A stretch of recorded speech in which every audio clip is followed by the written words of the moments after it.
Talk 1041. My name is Nick Reed. Welcome to the show, everyone. Happy Tuesday.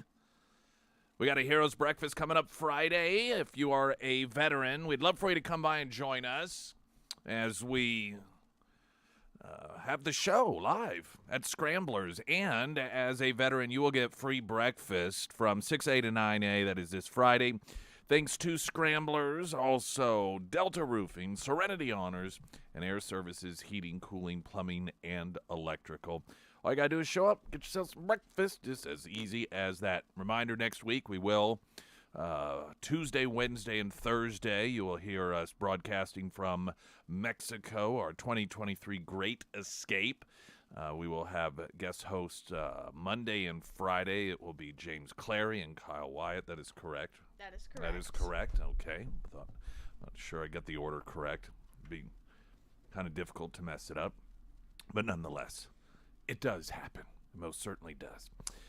We are on YouTube streaming, but still not Facebook. Is that right? That is correct. Okay. I need your Facebook account. Okay.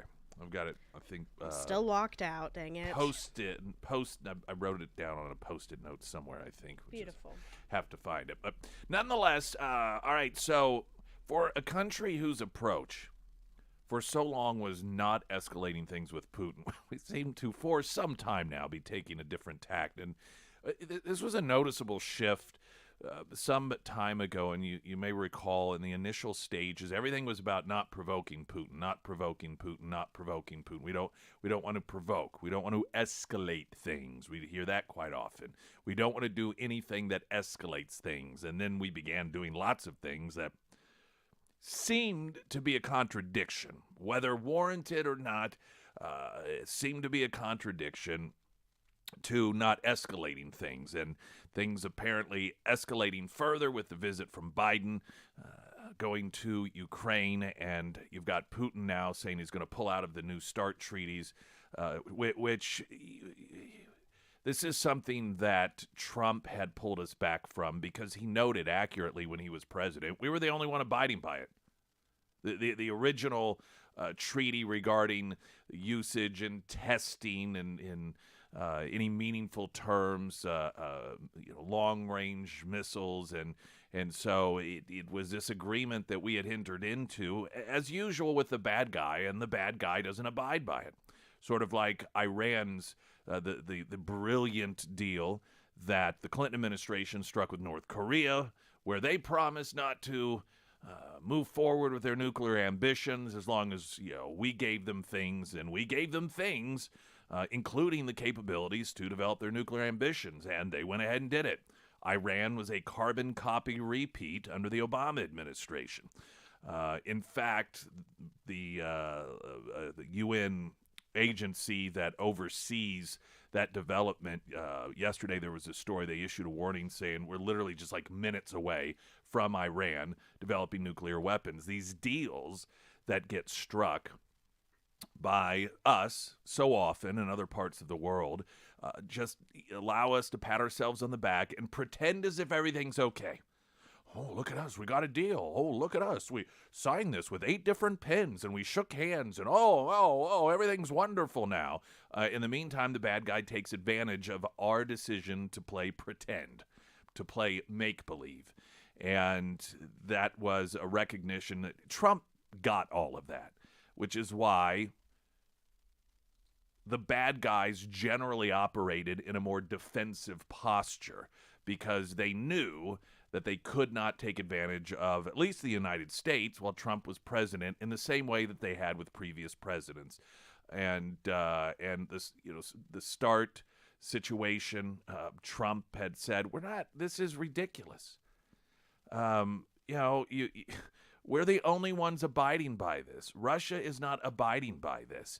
And one of the things that, Biden really pushed for was New START treaty. And Putin it's all symbolic, saying that, well, they're going to pull out of the New START treaty now, which is, again, meaningless because it's nothing that Putin would even abide by in the first place.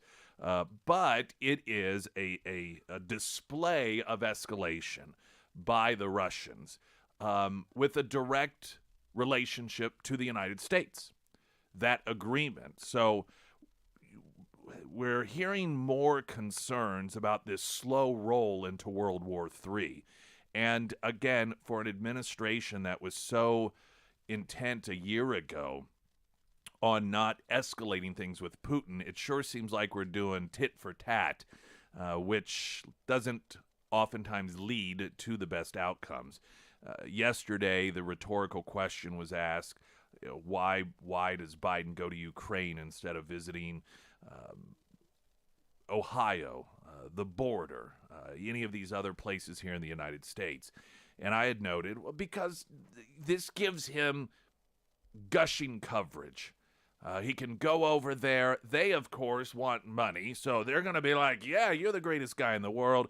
It will also give the media, because the media loves that whole thing over there. The media filled with left-wingers who hate conflict, who hate war, love it whenever their people are in charge. They just can't get enough of it. Iraq was horrible and awful because, of course, Bush was president, but this situation in Ukraine is cool and wonderful because Biden's in charge, though we are at this point, we don't have official boots on the ground. They seem to not concern themselves with the potential of that occurring, and so he did get it yesterday. I mean, in fact, Claire McCaskill, that nasty old hag, she still gets paraded on MSNBC. You should have heard. I didn't grab the audio because her voice, but I can read to you some of the quotes. She's gushing over how brave Biden is. Oh, he's so brave. Particularly compared to the coward Donald Trump, who was the real scaredy cat, see, and Biden is the brave one. Cool your heels, sweetheart. You're about 70 years too old for Biden. We got Jason Ryman with the latest news update.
First alert forecast, partly sunny today, high of 63 with a slight chance of showers and storms tonight, down to 59. Showers and storms 66 tomorrow. Sunny and windy on Thursday, 54, then mostly sunny Friday with a high of 47.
Garage experts. Number one brand nationwide in garage improvement space.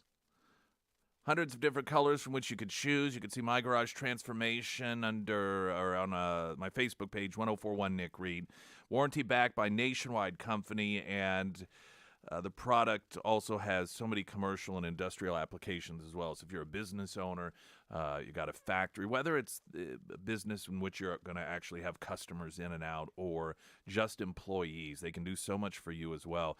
Not just in terms of the utility component, but the aesthetics as well. And such easy cleanup. Great moisture barrier for your flooring. And then, of course, any sort of customized storage as well, whether that is for, again, commercial properties or your home garage like mine. Garage experts under Nick's endorsements.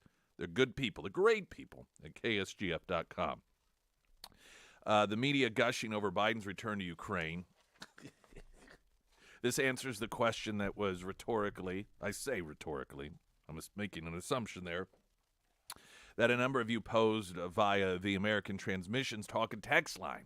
Like, why is he going to Ukraine there's so much he refuses to do here in the United States when it comes to border crisis, when it comes to environmental crisis, when it comes to all of these different situations in which it is clearly time for the president to step up. He just disappears. He's like an absentee dad, and he's got a new family.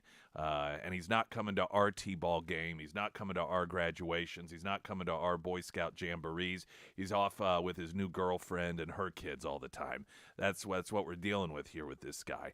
And the answer is it's political. Biden is in the time frame of announcement for running for re-election. There are estimates that it will be in April, but it could give or take a little bit. It's believed it can't be much beyond that, and his poll numbers are continuing to be abysmal.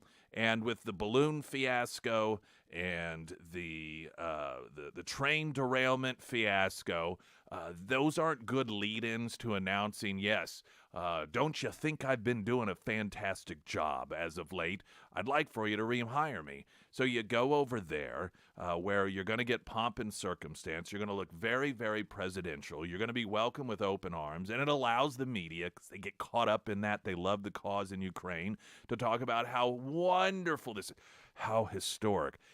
I think Biden is trying to be a wartime president without being a wartime president.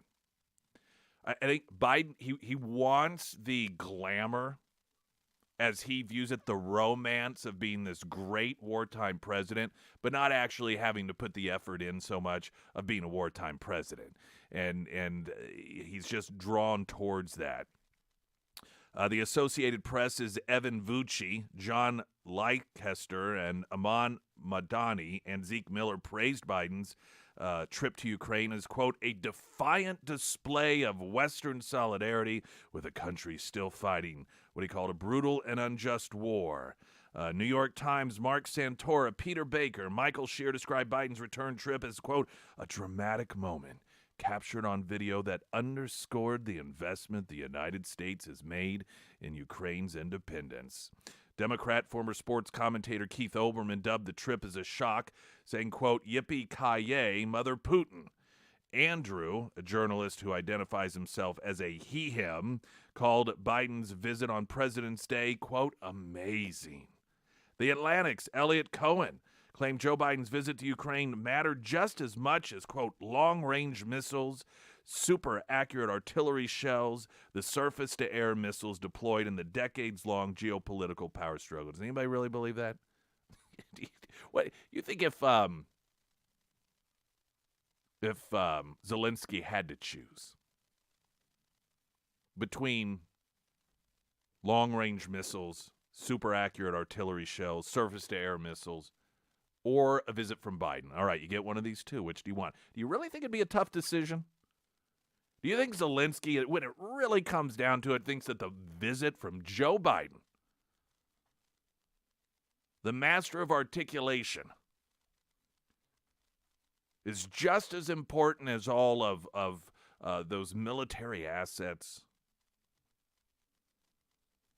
Cohen gushed other heads of government preceded him, earning deserved credit. But it is an altogether different thing when the President of the United States, who is indeed the leader of the free world, shows up. His words mattered. NBC's Peter Nicholas championed the visit as a surprise and historic trip that displayed support and solidarity with our democratic nation. NPR, which is funded by American taxpayers, claimed the trip was audacious but only somewhat risky. Quote, President Biden made an unannounced visit to Kiev on Monday, an audacious and somewhat risky trip aimed at expressing solidarity with Ukrainians as Russia's invasion of their country heads into its second year. You know what would be interesting? There's the, again, somewhat rhetorical question of, would Putin have invaded if Trump were president? And that question grates on me because we don't have to ask it as a rhetorical question. We know the answer to it, no, because he did not. I mean, we know we had Trump as president. He dealt with Putin, and Putin didn't do this. And it wasn't like this is a new idea. The administration prior to Trump, the invasion began. I mean, let's not forget the Crimean Peninsula of Ukraine. That was the beginning of the beginning of the invasion, the beginning of this war. We keep hearing the 1-year anniversary is coming up. No, it happened. It began years prior to that during the Obama years.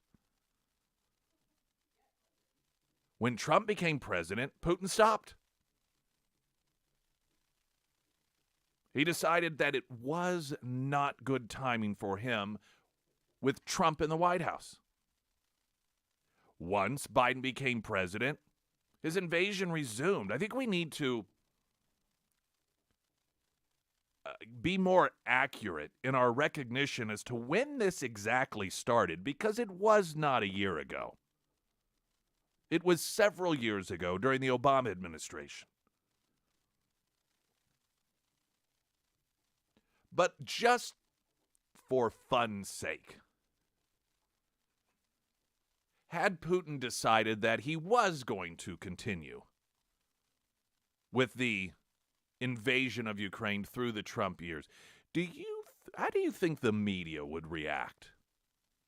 If, let's just say, Trump did everything that Biden has done, do we think that they would have this amazing turnabout and have all of this glowing coverage and talk about how important it is and how wonderful it is that Trump has gone over there to show solidarity, how Trump was standing up for democracy for the entire world, how Trump's visit alone was more important than long-range missiles, super accurate artillery shells, the surface-to-air missiles? Do we think NPR, NBC, the New York Times, that they would all just be gushing over Trump that way?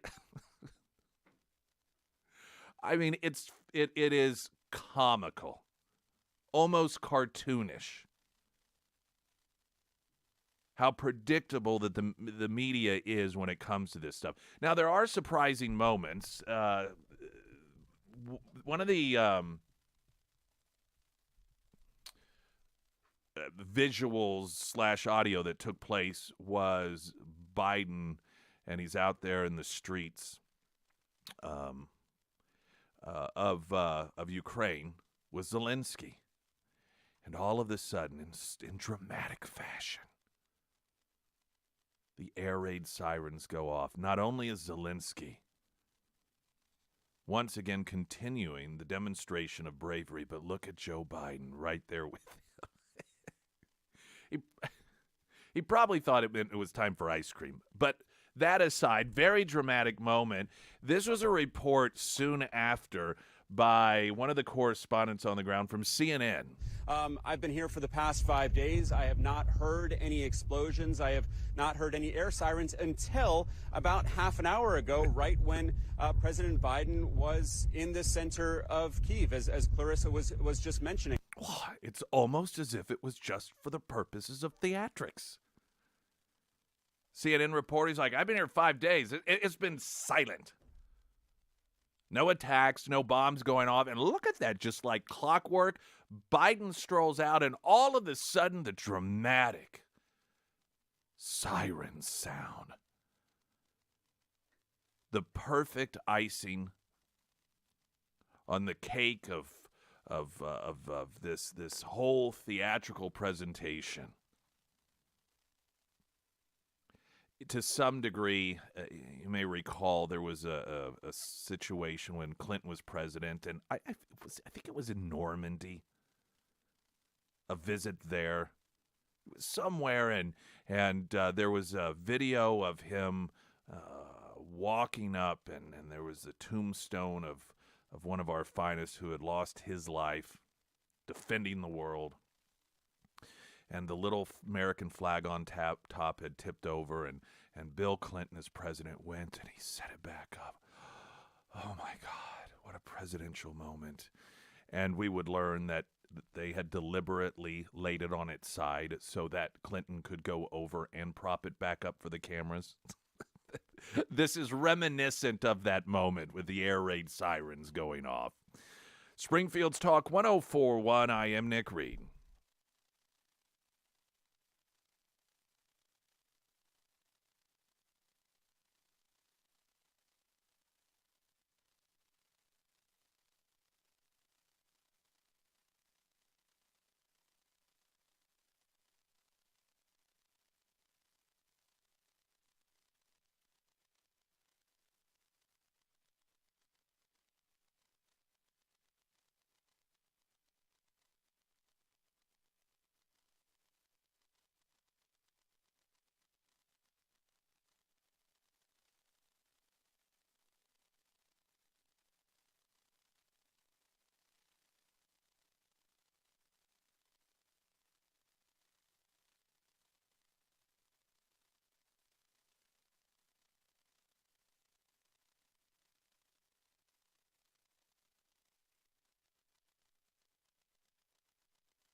American Transmission's Talk and Text line.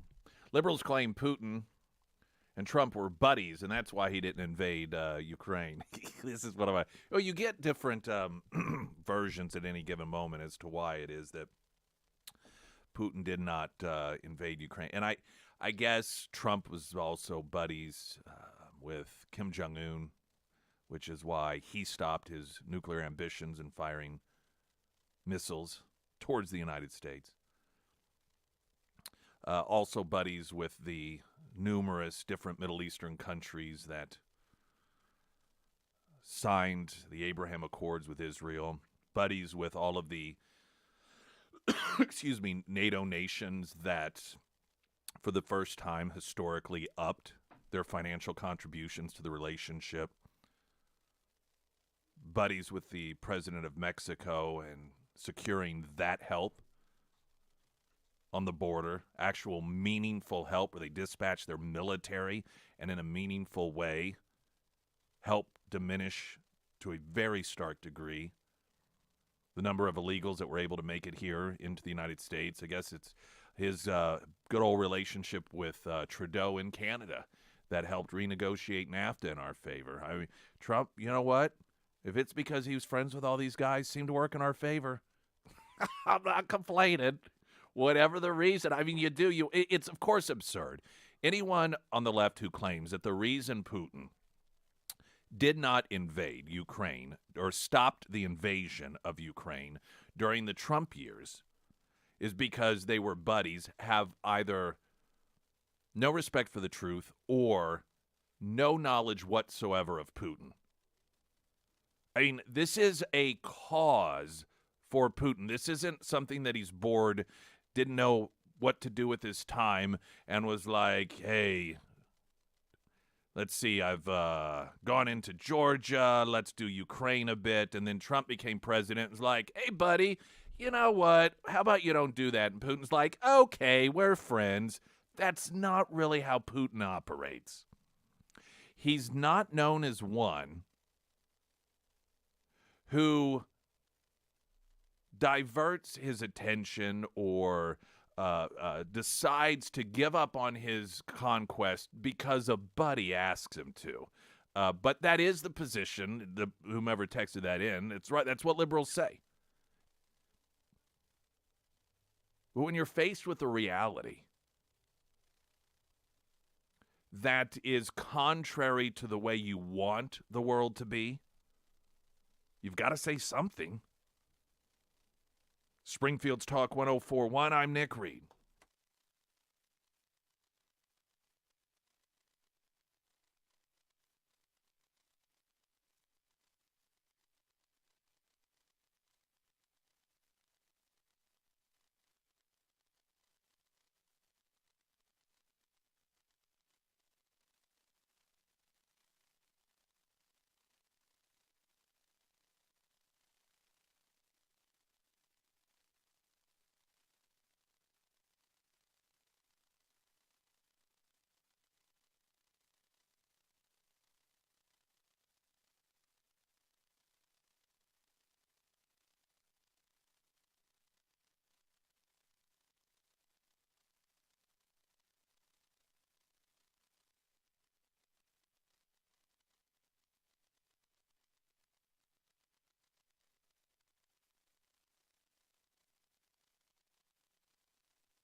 Partly sunny day with a high of 63. Slight chance of showers and storms 59 tonight. Showers and storms tomorrow with a high of 66 and 54 on Thursday. Don't forget all of your home loan needs. Don Carricker, he's awesome.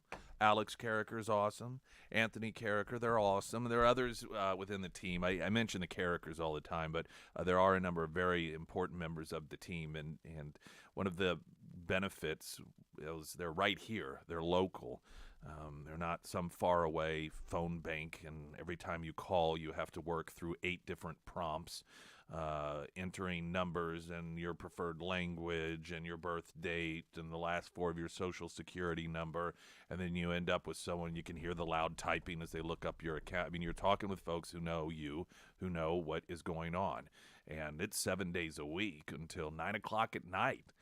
You can get a hold of them through their cell numbers. So for all of your home loan needs, I want a great homeloan.com because you do. Biden has landed in Warsaw, and if he does, I'm not sure if he's scheduled to make any sort of remarks. Oftentimes that is something that occurs. We may, depending on where we are in the program, go to it just to see what it is that he has to say.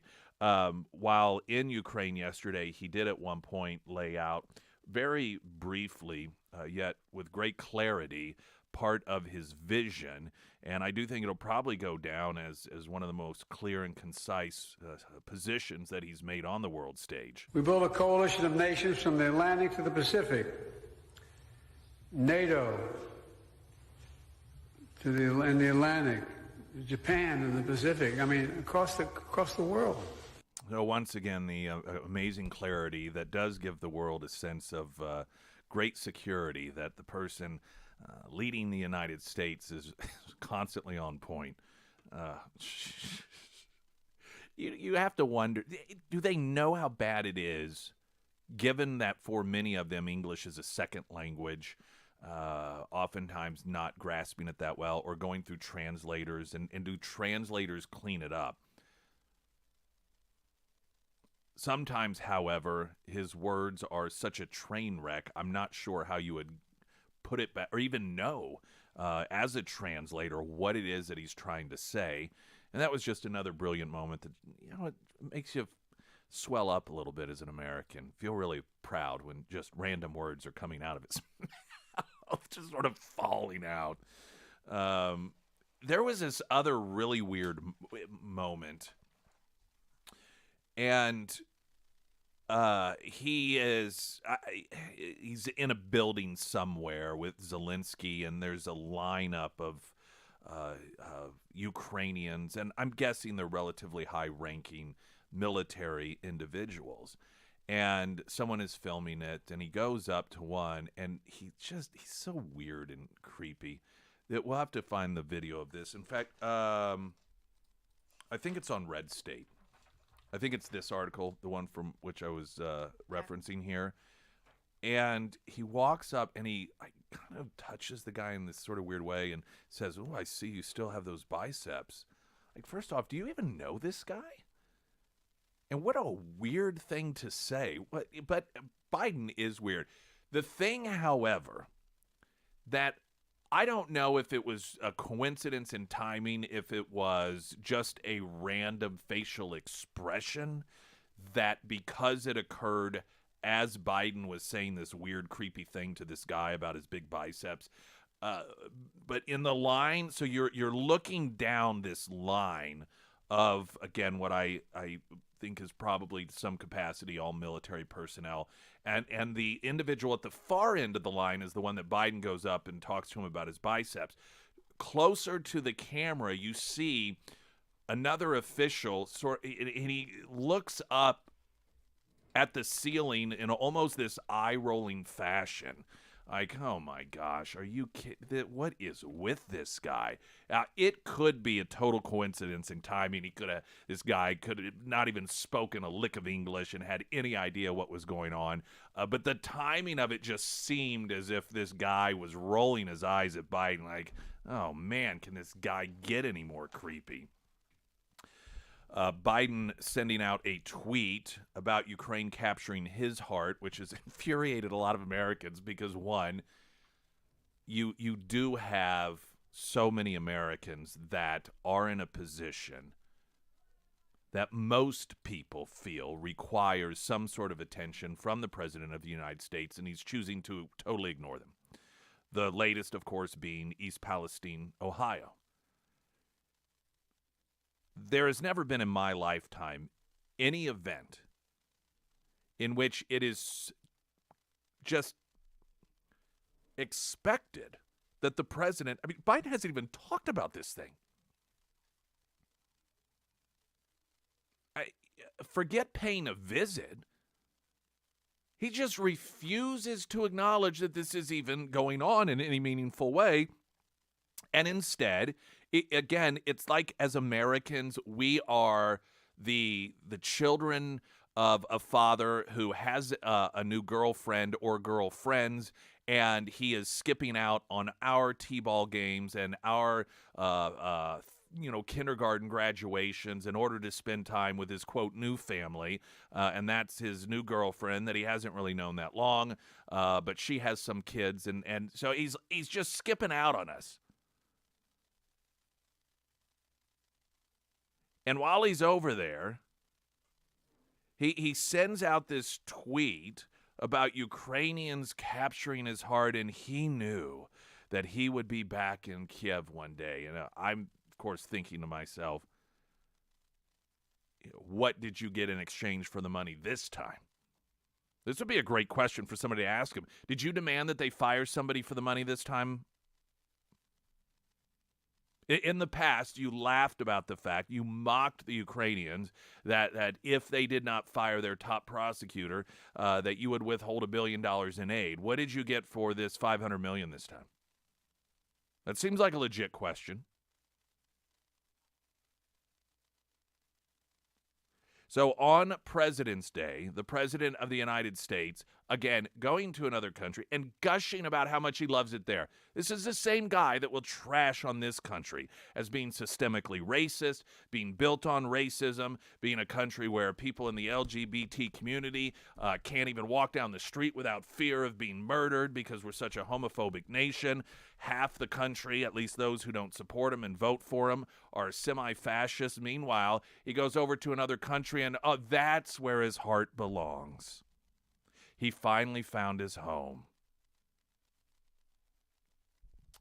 The mayor of East Palestine was asked while he was on Jesse Waters' show on Fox News if he was surprised to hear about the president going to Ukraine to visit their people while ignoring the people of East Palestine. Absolutely. That was the biggest slap in the face. That tells you right now he doesn't care about us. So agreed. He can send every agency he wants to, but I found that out this morning in one of the briefings that he was in the Ukraine giving millions of dollars away to people over there, not to us, and I'm furious. On President's Day in our country. Yeah, President's Day in our country, he's over in Ukraine, so that tells you what kind of guy he is. Folks, we're Biden's family, and he went out for cigarettes 2 weeks ago, and he's on with this more fun family. Family that's not always whining with him. You know, those kids, he's still fun. Those kids, he shows up and he buys them gifts, he buys them presents, and so they always love to see Uncle Joe come visit. We're always whining at him. You know, he gets home from work. We want him to play ball with us in the yard. We want him to help us with our homework, and he's just fed up with it. I mean, just can't take it any longer. And so, he's off with the more fun family now.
On the American Transmissions Talk and Text line 447-KSGF, did you see Kamala Harris gave her speech about how China should not help Russia, and then she got on her plane, and the plane broke down.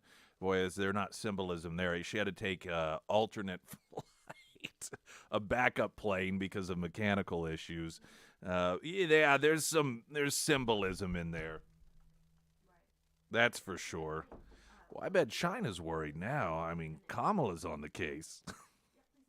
These people are all an embarrassing joke. I mean, it's just a frightening embarrassment. Meanwhile, Claire McCaskill, she has a different perspective. Joe Biden is the bravest president. I mean, he is just so brave. Yesterday on Deadline, MSNBC, she said that she believed former President Donald Trump was afraid to go to Afghanistan while discussing President Joe Biden's trip to Ukraine today. McCaskill said, quote, "It's very important because in the back of everyone's mind, there's always a contrast. There's always a comparison. Oh, yes, that's true. However, there are people who are based in the real world, and then there are those of you who are in the land of make-believe bubble." In her mind, she says, this kind of dovetails with what you talked about earlier, that when the president runs for re-election, it's not a referendum on him, it's a choice. And if you compare and contrast Donald Trump was afraid to go to Afghanistan. Nicole Wallace said Donald Trump's afraid to stay upstairs during Black Lives Matter protests, which McCaskill said exactly. I mean, very little courage. And then she went on to talk about all the war zones she's flown in. And well, it sounds like she has the hots for the guy.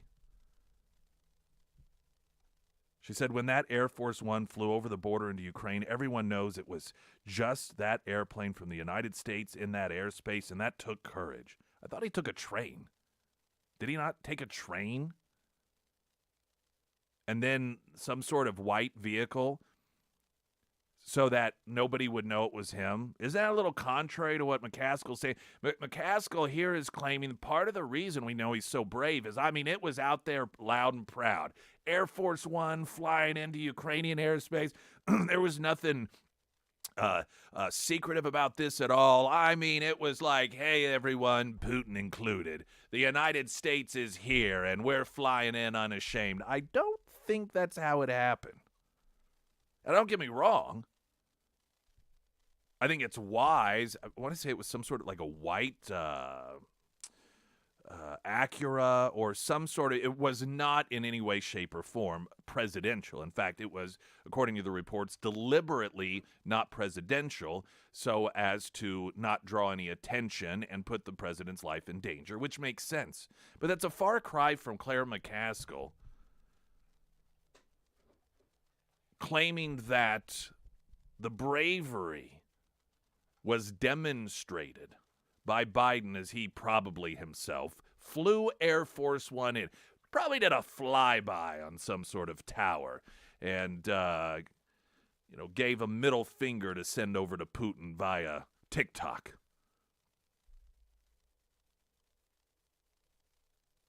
The audacity of McCaskill, who's a piece of trash, in case you didn't know this, to compare Afghanistan under Trump to Biden,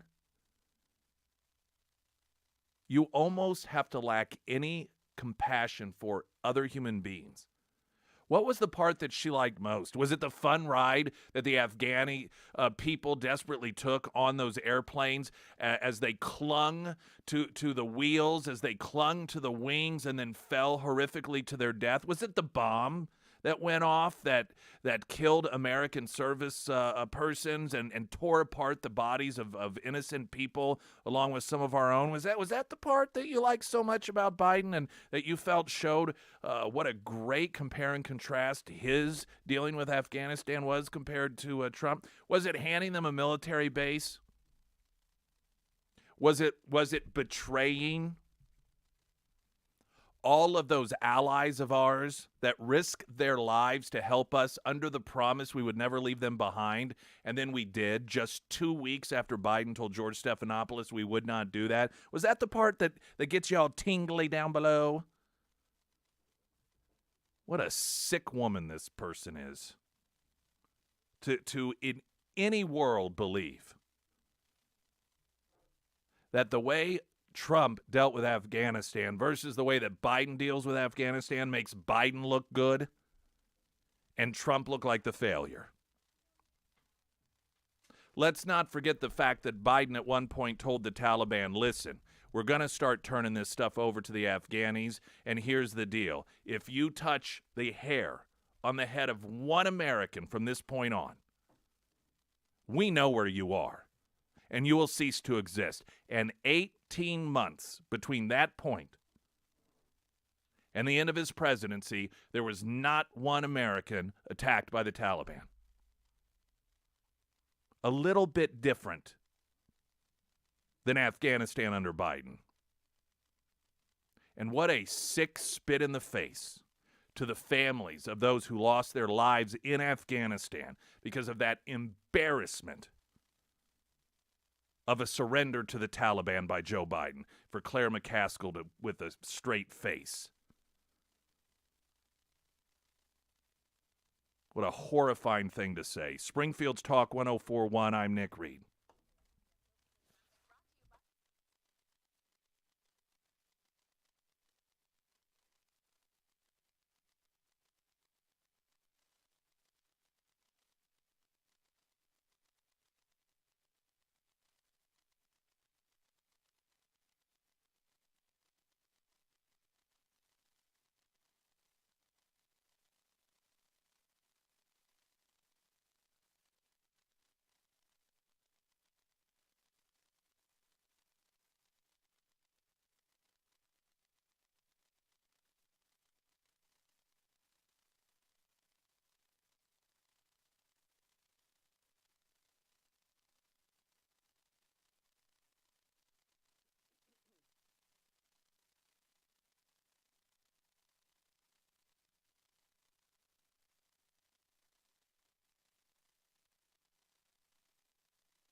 Let's go to the American Transmissions Talk and Text line 447-KSGF. Our good friend Chris in Pennsylvania today, as you always hopscotch around this globe of ours. How do you do, sir?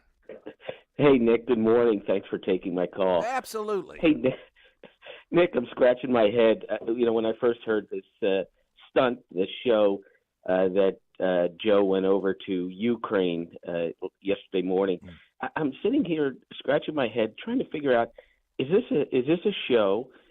How they treat Americans versus him going over to Ukraine. As you know, I'm a pilot.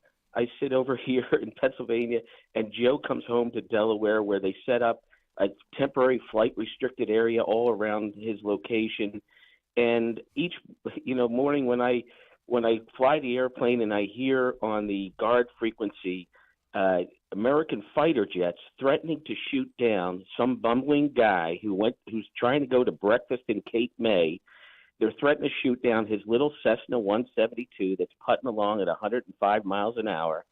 And I'm trying to understand. He went to Ukraine, flew into wherever, Poland, and took a train. Like, how did we protect him? How is this going down without any danger? And here in America, in Delaware, we're afraid that somebody's going to get him in Delaware, that we flight restrict his area, and we got American fighter jets going to kill people. I don't understand, Nick. Well, maybe they figure being well, somewhat from Delaware. Those people know him well enough that his life would be at risk there more than Ukraine, possibly. They're like, no, we don't want him back. We don't want him back. It is a bizarre juxtapositioning, and I can't figure anything out with these folks sometimes. There is just no rhyme or reason why they do the things Nope. they do at times. And this is the problem with having a media that is acting as a propaganda arm for the Biden administration, is you don't ever get any sort of real accurate picture of what is really going on to where one can try and piece it all together and figure it out. And it's a tremendous disservice that's done to us. Exactly. He wouldn't shoot the balloon down as it crossed the United States in sometimes very unpopular, but he's going to shoot down the 172 in a highly populated area over southern New Jersey. I don't get it. No, it's good to hear from you as always, Chris. See you, Nick. All right, take care. 447 KSGF. The problem with trying to figure much of this out is the approach, and that is an approach of reason and logic, and sometimes it just doesn't work that way. There is no reason. There is no logic. They just sort of wake up any given day, and by the end of the day, one does not know how it is going to play out. Don't forget, Friday we do have Heroes Breakfast at Scramblers as we broadcast live 6 to 9 a.m. That's on Republic Road and National. News in 60 seconds. I'm Nick Reed.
Hey, did you know that most vehicles have cabin filters that are easy enough to swap out? You can do it yourself.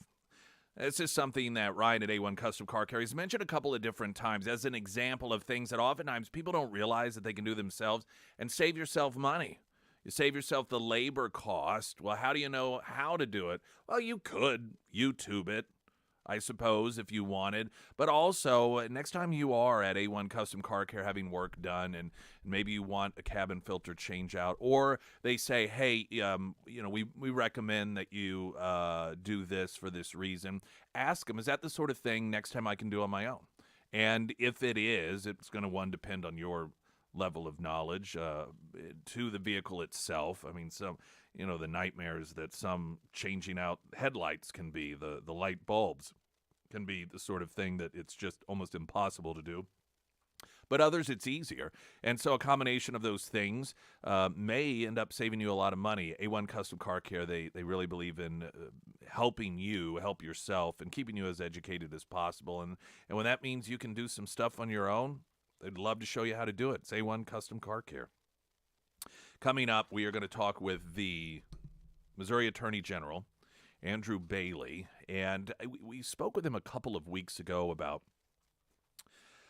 ESG, and there were a couple of other issues, and it was just a couple of days after we had a conversation with him, this op-ed piece popped up from this activist woman who went to work at the Washington University Transgender Center at St. Louis Children's Hospital and is a left-winger, described herself as left of Bernie Sanders, but saw horrifically what is happening to children who in no way, shape, or form should be having these irreversible surgeries. And I think one of the most chilling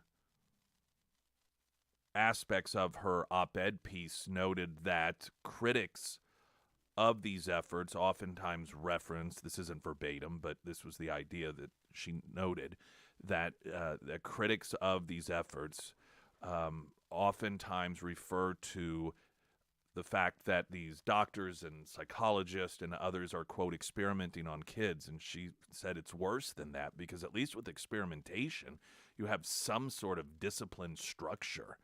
And this is well beyond that. This is much more dangerous than that and reckless. And anyhow, so the Missouri Attorney General, he announced there's going to be an investigation in the hospital. I think it's either the university or the hospital itself had tweeted out, oh, well, gosh, this is real disturbing news. We're going to look into this right away, though I suspect most people find it very difficult to believe, given her op-ed piece and how widespread the child abuse is in that system, that it isn't known, but more of just sort of a cover-up at this point. And I'm telling you, this will one day be looked back in history as absolute horror, and civilized people will say to themselves, how could any country allow people to do this to its children? Already, other countries, specifically our European friends, have recognized this and are shutting this sort of thing down. But for whatever reason, we have people in this country that are hell-bent on targeting children, and forever. This is forever abuse. I think that's one of the things that needs to be noted. This is forever abuse. This is abuse that lasts the rest of this person's life. This is abuse that will last beyond the life, oftentimes, of the person who perpetrates the abuse on the child. Because these surgeries cannot be undone. The damage that the off-label use medications do on these bodies cannot be undone.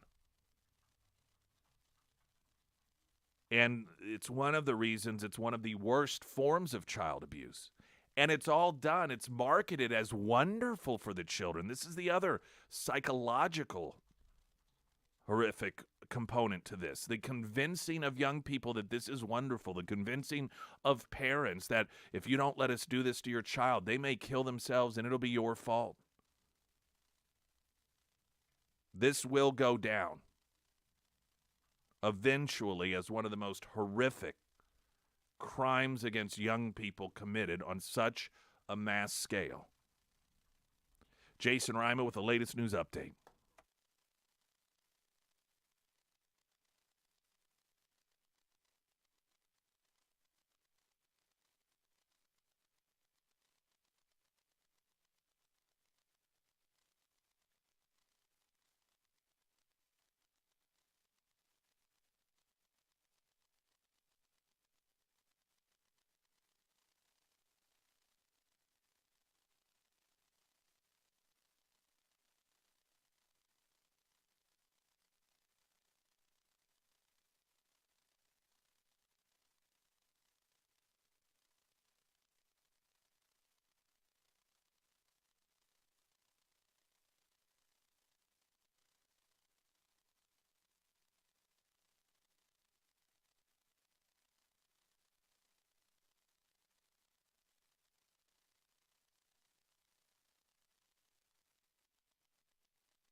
First Alert forecast sponsored by Navant. Employee benefits that work. A partly sunny day, high of 63 with a slight chance of showers and storms tonight, 59.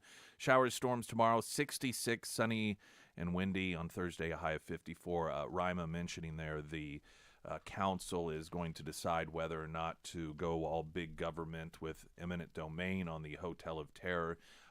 And, of course, they welcome public comment tonight. Oh, wait, never mind. They're saying a big F you. We don't want to hear from you. You can just send an email. I mean, this council, listen, to some degree, they've earned the arrogance. Because it matters not how often they give a huge middle finger to the population at large. They continue to get reelected. And if not, the exact same people, some retire and so forth, but it's from the same pool of people. And I mean, the level of contempt that they have in their elite little bubble is just so on display. And the fact that, well, we're not going to take public comment. You can just send us an email. It's almost as if they want you to know that we don't. Just shut up. You're annoying to us. Basically. And here's how we're going to let you know. We're not going to take any public conversation on this. I mean, I don't care what your excuse is. Clearly, this is something that the public has a lot of thought on, more than most things. There are things that pop. The council deals with things all the time that, there may be 5 or 6 people that care about that are directly impacted, but it isn't that often that you have something that is just in the news because it is something that, again, you have a unusually high number of residents that have an interest in it. And to just say, well, you can email in your comment. We're not going to give you time to speak on it. What are you going to say? Well, because there's too many people that want us to not do this. We don't have time. Well, what does that tell you? Right. I mean, it's just ignorant. It is. And it's once again, and this is the city of Springfield. And this is we're becoming more and more like some of these left-leaning cities where you have the elites and they know what's best, and they just get a little more confident every election cycle when the chamber gets their people in, these little they all get their people in, and they realize that they can get away with this stuff to where today it's we don't need your public comment. Tomorrow, who knows what it is. I mean, this is the direction that the city of Springfield is headed. Now, they do have a protest scheduled outside of City Hall tonight. Oh, supporters of the Hotel of Terror? So it'll be at 6:30 p.m., and it'll be just right outside of City Hall there. So if you do want to support, just scream real loud at the building. Maybe they'll hear you then. So all you little trashy, freedom and liberty and representation and everything, who you have no idea what you're talking about. You could just show up with your signs and everything else. They have such contempt for you. I mean, just such absolute contempt. Springfield's Talk 104.1. I'm Nick Reed.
One of the other brilliant things about the city of Springfield refusing to allow citizens to give their thoughts on the Hotel of Terror eminent domain, which, by the way, is eminent. They're going to do it. I suppose to some degree they are doing the citizens a favor by not wasting their time and pretending to care about the feedback, but that the only way that the folks who want their voices to be heard are going to be allowed to do so is to stand out front outside, and of course there's a chance for rain tonight, so that's another middle finger to the people from the city. Maybe your favorite couple will still be outside. What was it, some time ago, you had the pleasure of seeing a couple homeless people just out in the open having sex out there. I sure did. Yeah, it was literally right across the street from City Hall. So do you know where that big 4 and 7 that the city installed? You're supposed to stand in it and make the 1 for the 417. Right behind it, if you stand for the photo op, you can see City Hall in the background. Yeah, so it was like, I don't know, maybe 3 or 4 months ago. Me and the husband, we were driving down Chestnut Expressway. I think it was a Saturday or a Sunday, and there was just 2 homeless people just right there. Now, you shouldn't assume they're homeless. I mean, what is it? What's the new term for homeless? I can't remember. Without home. 2 people without homes. You're supposed to say without homes instead of homeless or having sex. 2 people without homes were out there just doing it right in front of the 417 sign. Were they naked or? You know what? I can't remember because whenever I saw it, I was like, oh my goodness, those 2 people are doing it right there. Welcome to Springfield. It really was. That's how I felt. I was like, whoo. This is the same city that, we'll get these reports. And, well, we did a survey, and it said that one of the ways that the city can be more inviting is to have gender-neutral bathrooms. It's like, we have homeless people having sex out in the open. Maybe you should work on that first. No kidding. Like, can you imagine coming to some of this stuff? You come to Springfield for a job interview. You're like, well, I wonder if this is the sort of place I want to raise my family. And then you're just sitting there at the stoplight, and you look over, and then, I mean, not to mention the introduction that you get on the, when you get the on-ramp there and you hit Glenstone from 44 at any given time. I mean, it got a little better there, but I feel like it's sort of getting back to where it was once upon a time. Yeah. Somebody texted in on the text line regarding our comments about what do we call homeless people now. They suggested urban outdoorsmen. Oh, yes. I like that. Urban outdoorsmen. Mm-hmm. That's nice. That is nice. Well, you have to do something to pass the time when you're, after you get kicked out of your camp by Greene County Sheriff's Department. Boy, they've really stepped that They up. really have, yeah. Thank goodness. I mean, it's, people don't realize this private you get some of these folks and they trash all over Greene County Sheriff's Department for removing these people. This is private property. I mean, if people were in your backyard doing this, and I mean, they leave an environmental disaster area behind them. It'd be one thing if it had these nice camps and, made sure to clean up after themselves. That is not what is happening here. Just another addition of brilliance. Maybe Mayor McCheese, I don't know. Maybe he's like, this could be a new addition to McDonald Land. So, look, a new ride in the play area. Okay. Okay, the American Transmissions Talk and Text line 447-KSGF. I am Nick Reed. Coming up at 7:35, Attorney General Bailey will join us, and then we'll just be only halfway through the show at that point. So get ready for lots of fun. Springfield's Talk 104.1. I'm Nick Reed.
Sarah Myers, everyone. Thank you. Well, we do have rain in the forecast, which means that hopefully the unexpected doesn't happen. But if you do find yourself in a situation where you've noticed some yellowing on your ceiling or drips in your kitchen or wherever else in your home, that probably means that you need a roofing company to come out and take a look. And if that is the case, I highly recommend my friends over at the Pyramid Roofing Company. Now, I've told you many times, but whenever the husband and I first purchased our home, we had the worst case scenario, and we knew that we had to get a new roof like ASAP. And it's a very intimidating process, especially if you have never dealt with a roofing company before. And in that case, we hadn't. We're first-time homeowners, and it was the first time we ever really had to make that big decision on something like that. So the Pyramid Roofing Company, they came out, they got on our roof, took tons of photos and videos, and then they explained the roofing process because we just didn't know. And they were very upfront and honest with us. They didn't try to upsell us. They didn't try to use scare tactics. They didn't make us feel like bad homeowners.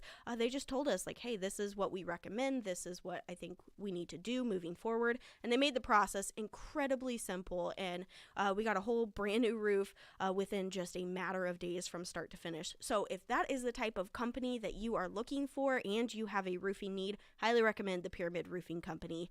Now you can find all of the contact information for the Pyramid Roofing Company at ksgf.com under the Sarah's Endorsements tab.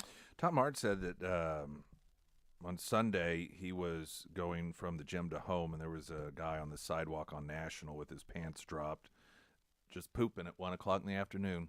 That doesn't Isn't that what surprise me. dropping trowel means? Yeah. Does that mean, yeah, just pooping? That's unreal. Well, whenever I saw those, the two having sex, it was like in the middle of the day too. It's like, good Lord. Someone had texted in. So the city is going to move forward, I believe, with eminent domain on the Hotel of Terror. And the conflict there, we've had the owner on the program here, is not whether or not he moved. He said he just needs he said, I don't even need to like get the money to have it moved. They can arrange all of that. But what they're offering will not even allow me to reopen it because it so misses the mark on the money that would be required. So it's not an issue of him saying, no, I refuse to move. He's just saying, if you're going to make me move, I need money just to come out even on the thing. And the city is like, well, we know what enough is enough. And so they're going to move forward with eminent domain, I'm sure, regardless of citizen feedback, and which is why they said, well, we're not going to allow citizens to weigh in on this tonight. You can just email if you want, because that's much easier to just hit the delete button on than when you're actually standing up and talking. So there are going to be people out front that are going to have their voices heard in that way. Someone texted in that everyone should dress up as zombies and just roam around the front moaning and groaning. I like that.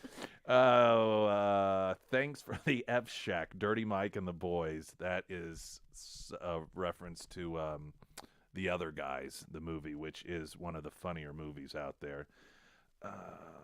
Okay, and then there are lots of terms for the shelter challenged.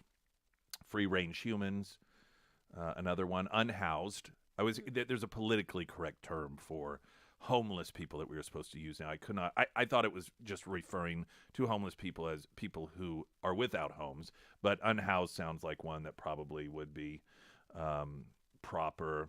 You had mentioned urban outdoorsman.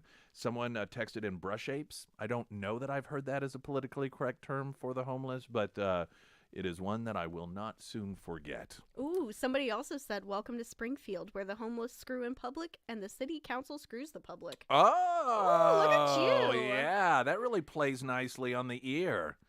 We are just all a bunch of heathens that don't understand the sophistication it takes to run the city of Springfield. The level of sophistication to spend millions of dollars on sports facilities. We just don't get it. We're going to speak with the Attorney General coming here in just moments. Also, a look at the latest weather. There is a slight chance of showers, storms tonight. Definitely tomorrow. Now a traffic update.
First alert forecast sponsored by St. Clair of the Ozarks Home Improvements. Partly sunny today with a high of 63. There is a slight chance of showers and storms, 59 for a low tonight. Showers and storms tomorrow. Windy, a high of 66. Sunny and windy on Thursday with a high of 54. I want to welcome Missouri Attorney General Andrew Bailey. We just spoke with you a couple of weeks ago, but I believe it was just the day or two after. There was an op-ed piece from a gal who worked with transgender kids, Washington University Transgender Center at St. Louis Children's Hospital, and she was writing it sort of, I guess, as a whistleblower, and the horrific things that were occurring there.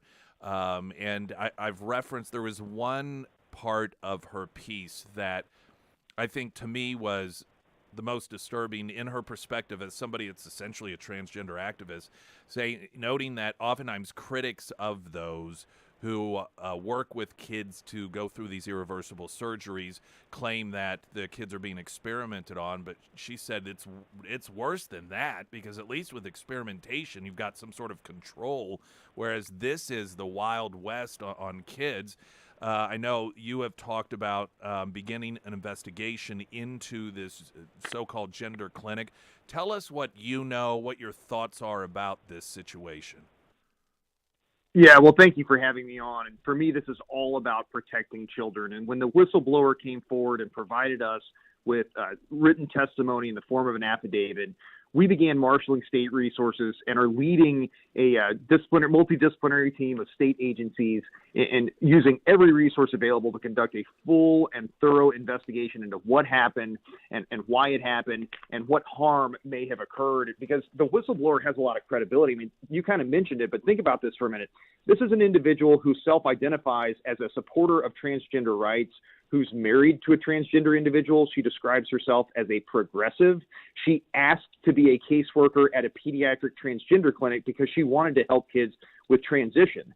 But what she saw scared her enough that she's willing to come forward, put her name and her credibility on the line to testify about some of the problems she says she witnessed occurring at the clinic. And so we got to take that seriously. So if you look at the affidavit, it's on our website. People can look at that. We want parents to know some of the risks involved with some of these treatments and have their eyes open as they go into this. But it's scary stuff. And for me, it's about standing up and doing the right thing to protect kids. So we're going to conduct our investigation and get to the bottom of it. Have you ever seen anything like this? I referenced earlier in the program when I mentioned that you were going to be coming on with this subject matter.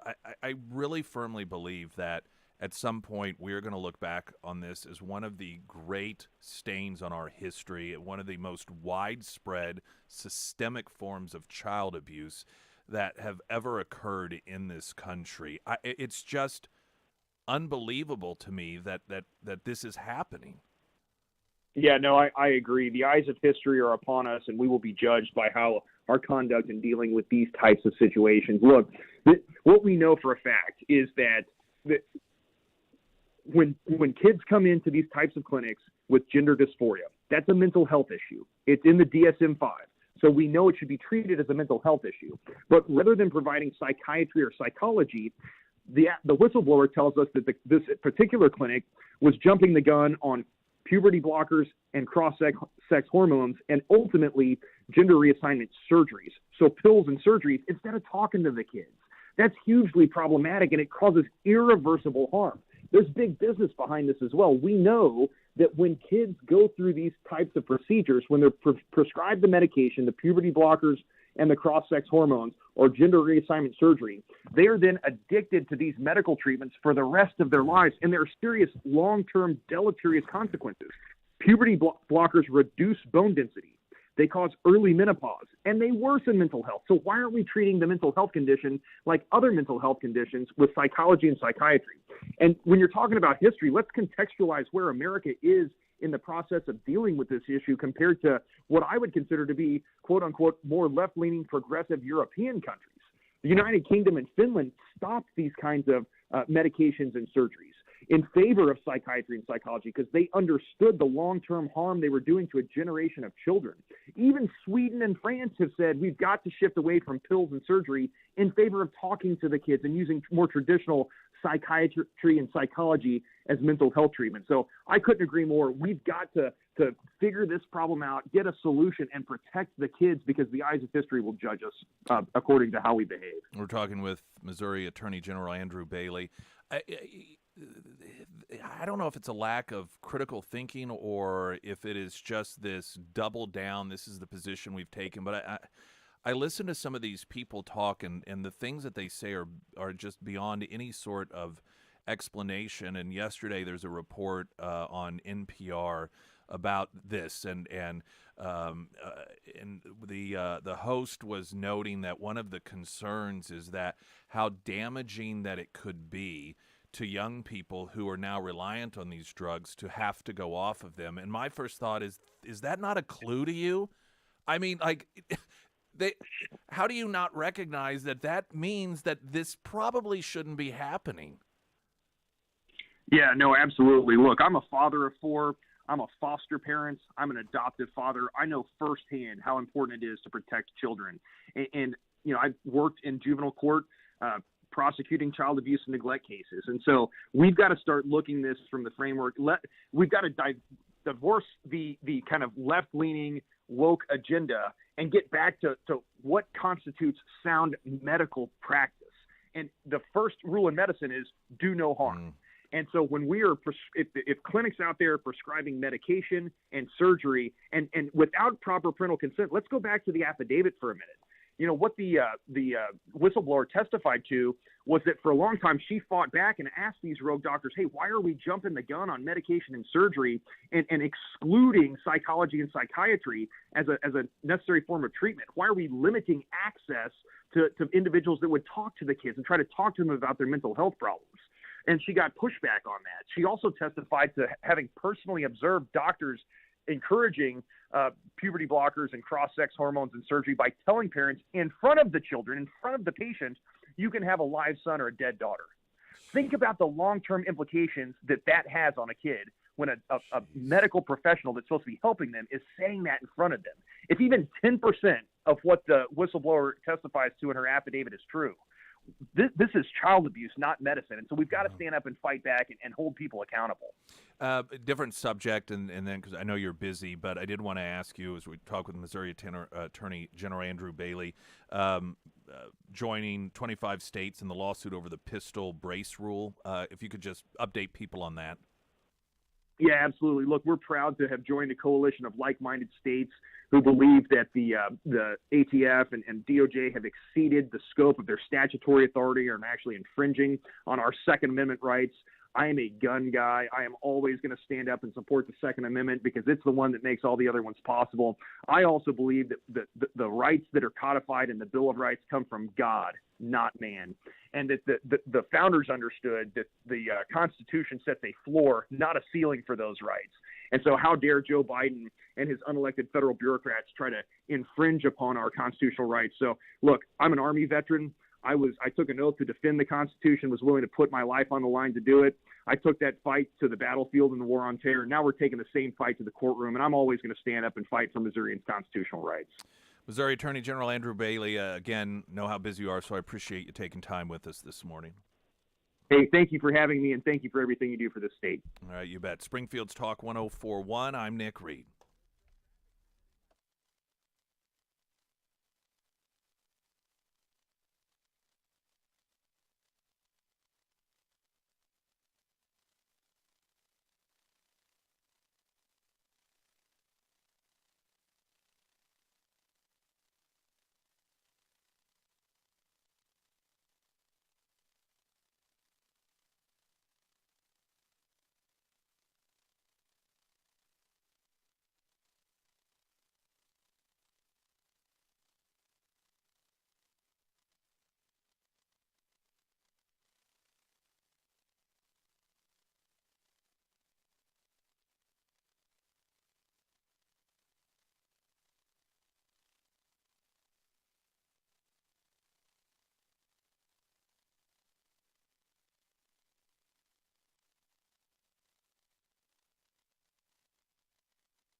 Right. I would recommend, in fact, Sarah, this article from the Free Press here, I thought it was saving trans kids. Now I'm blowing the whistle. Can we post that somewhere? Sure, yep. I'll post it at ksgf.com in the Nick Reed's must-read headlines. This is the editorial that brought to light the horrific abuse that is occurring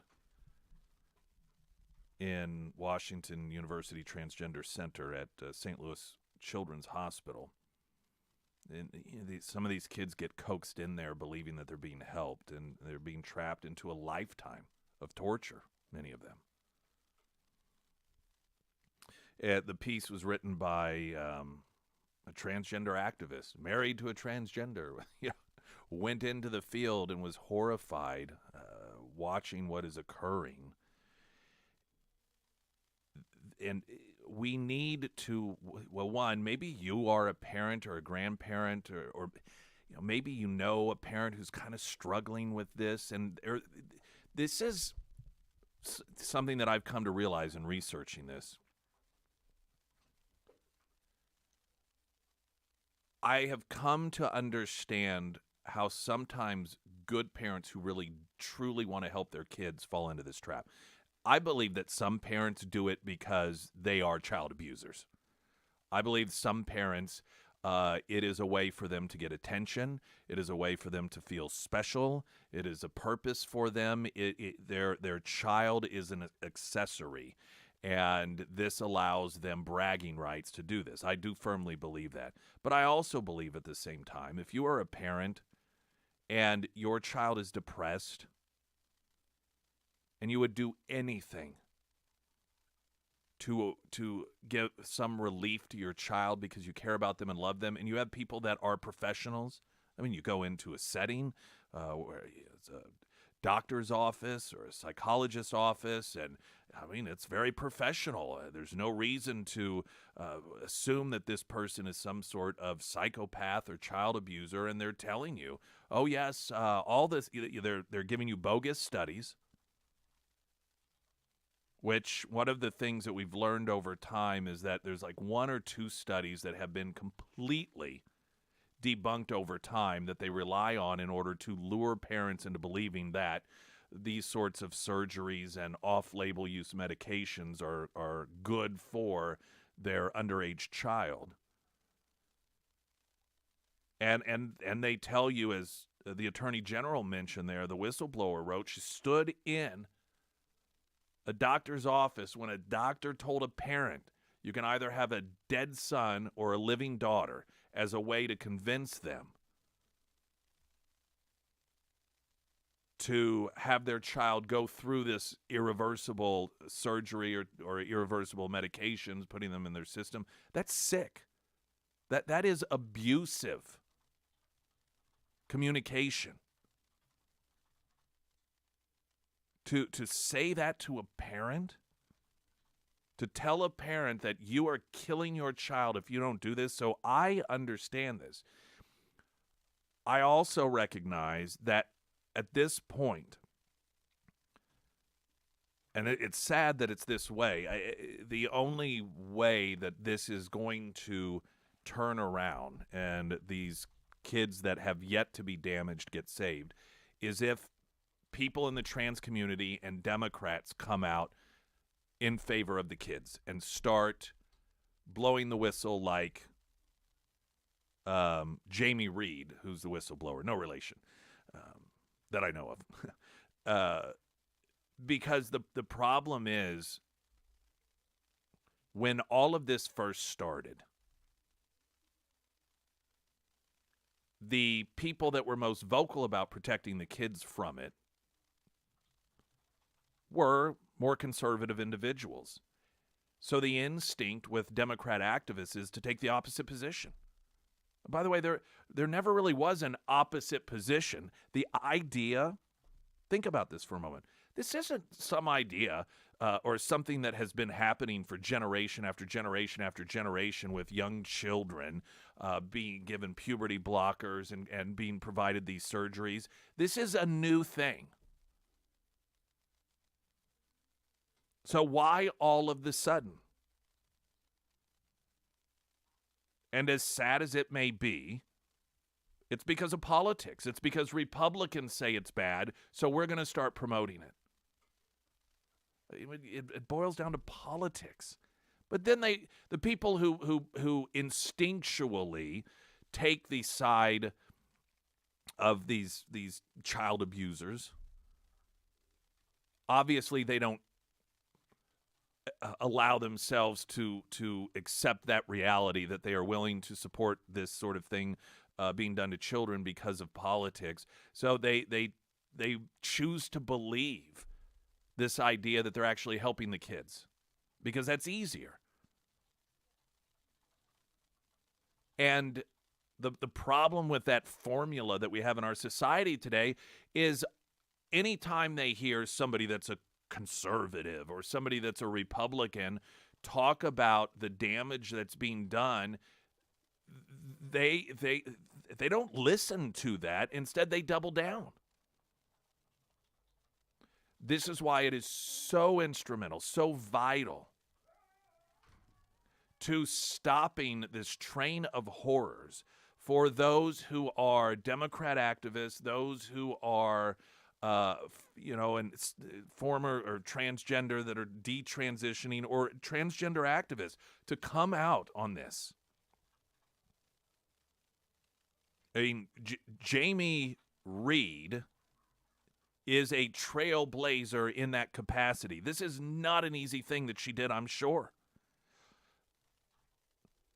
You look at how a right-winger is treated. Can you imagine how somebody who is supposed to, quote, be one of them blows the whistle on them? They are the ones subjected to the worst treatment. Accused of everything horrific under the sun. There are, and this is where, again, the media completely fails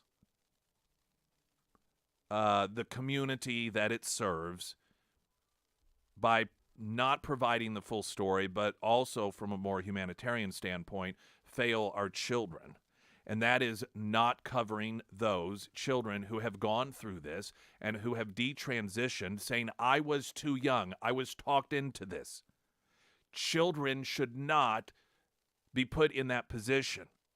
And they get dismissed by activists. They get called traitors. They get accused of being haters and wanting other trans kids to die and kill themselves. They get all of the worst stuff in the world thrown at them, and all they're trying to do is provide information about the downside of this stuff in the name of kids. And it's remarkable, whatever news story you hear, whether it's on NPR or ABC or MSNBC, where they talk about, as if this is just a no-brainer and everyone agrees that this is helpful to children, and never in those stories do you hear from the kids who for the rest of their lives have medical conditions, have gotten themselves talked into forever damaging their body. Think about that. The rest of their lives. You know, it's pretty amazing that people saw earlier on the screen, there was a discussion about an evaluation of how the media failed us during the COVID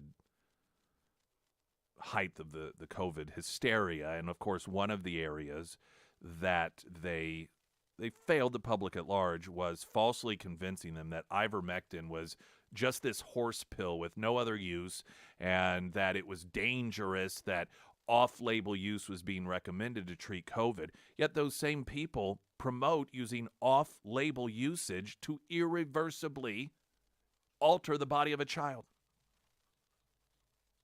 And there are countless stories, horror stories,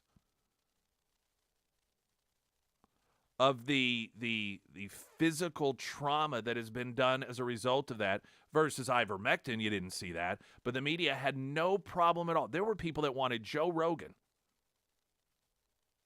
kicked off of Spotify because he talked about ivermectin. Yet those same people want to convince 11, 12, 13-year-old kids to take off-label use medicines whose sole purpose is to damage the body in a way that makes it look more, or it's theoretically supposed to feel more like the gender that is the opposite of the gender that human being actually is. That's pretty dramatic. Springfield's Talk 1041, I'm Nick Reed.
Okay.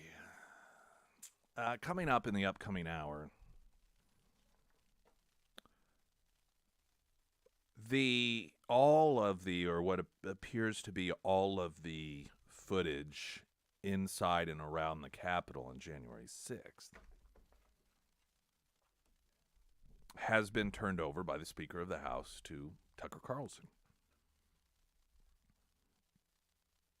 And some people have said, well, why didn't he? Because he talked about releasing it all, and some people are saying, well, he didn't release it all. He gave it to Tucker Carlson. And the argument in favor of that is Tucker Carlson and his crew of people, they're going to, and I'm sure they'll probably be told, listen, these are the areas that you're going to find things of interest. This stuff over here doesn't really have anything, and there'll be some direction. They know what to look for, and then it'll be pared down to what is relevant. What is also relevant at this time is the reaction from some Democrats. Now, you would think they would want this released, right? To show the horrors of January 6th.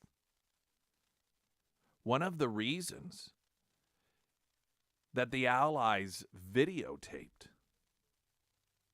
or video reeled, whatever during that period of time it was called, the concentration camps, was to show people what happened so that they knew. They understood the full extent of the horrors. We've been told all this time, we have a president of the United States who has declared this. Worse than 9/11. And how important it is.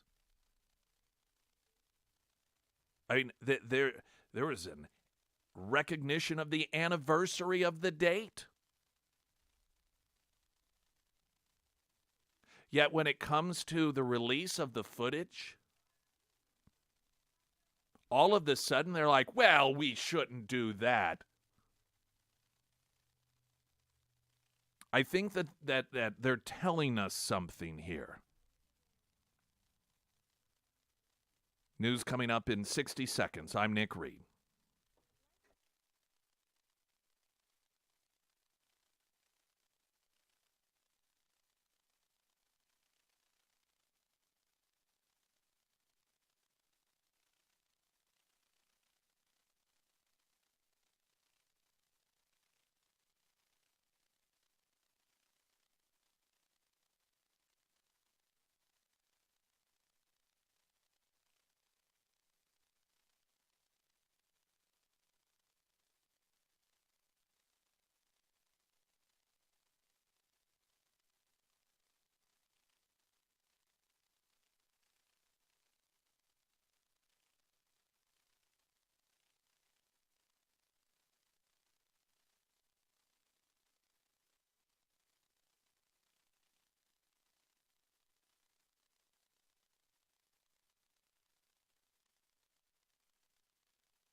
Well, just in, per a note from CNN CEO Chris Licht, Don Lemon will return to CNN this morning on Wednesday, the show this morning, on Wednesday. Quote, he has agreed to participate in formal training as well as continuing to listen and learn. Ooh, that's got to really burn him, especially as a black man being told that by a white man that you're going to go through training in America today. Is he going to stand for that? I mean, really? What message does that send? I love these outfits that, as CNN has said, that his sort of comments and behavior is absolutely unacceptable. Well, not absolutely unacceptable. It's just sort of kind of unacceptable. To me, if something's unacceptable, you don't accept it. It's like, you're gone. You're out of here. I mean, that's just it.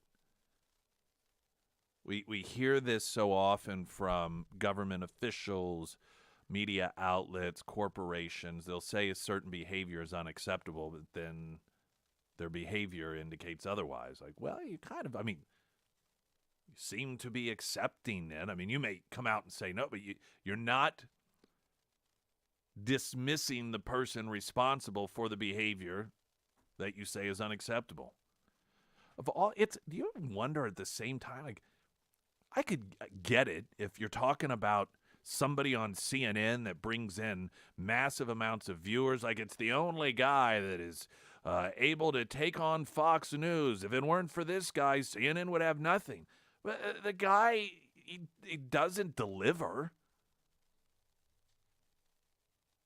He's kind of an idiot. This is worth doing damage to your feminism street cred? This is the guy that you want to spend that on? This is CNN, I guess. Coming up, Schiff panicking over the release of January 6th footage. The former chairman of the now defunct January 6th committee, Benny Thompson, he issued a statement freaking out over this. It's amazing how the committee that was set up to make sure that Americans knew about everything that went on January 6th. Now that some of that hidden information is going to come out, they don't want it to. Jason Ryman now with news.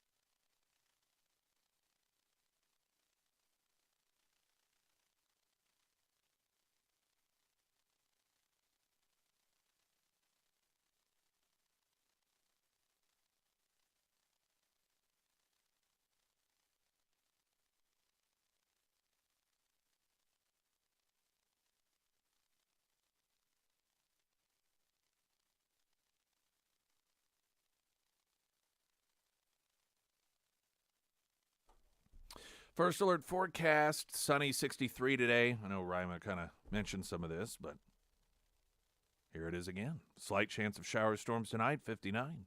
Showers and storms tomorrow, windy, 66 for a high. Sunny and windy on Thursday with a high of 54. Well, you've got House Speaker Kevin McCarthy.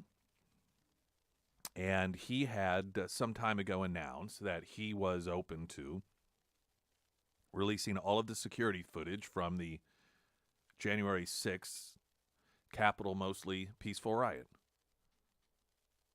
And we've heard that there's anywhere from 14,000 to like 30,000 hours. I mean, there's a lot of hours.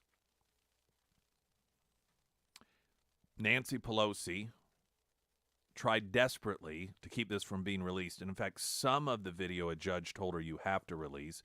And it was, I think, pretty clear why she didn't want that video released. And it was because it showed law enforcement opening the doors and welcoming in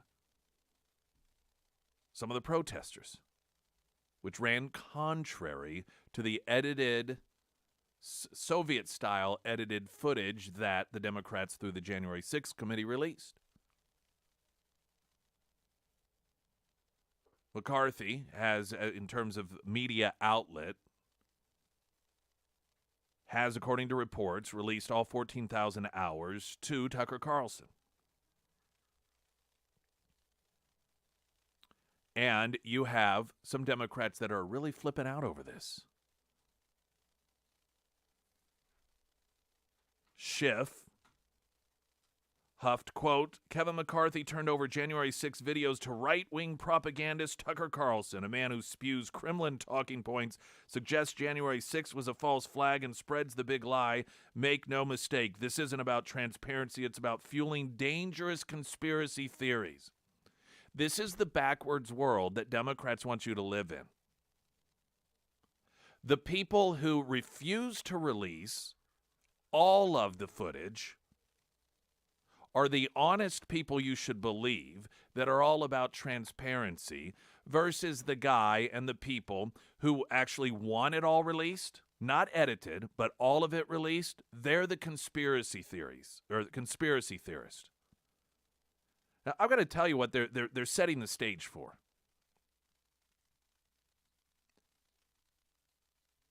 What I suspect, based off of information that has come out in court filings, among other ways, is the FBI had assets, whether whether they were informants or these were law enforcement individuals themselves that were facilitating this. They were stirring it up. They were, in other words, making it happen. And they don't want that footage out there showing it. And the allegations here that Schiff is making, that these were handed over and all they're going to do is create conspiracy theories with it, he's tipping his hand a bit, because I believe he knows what's coming.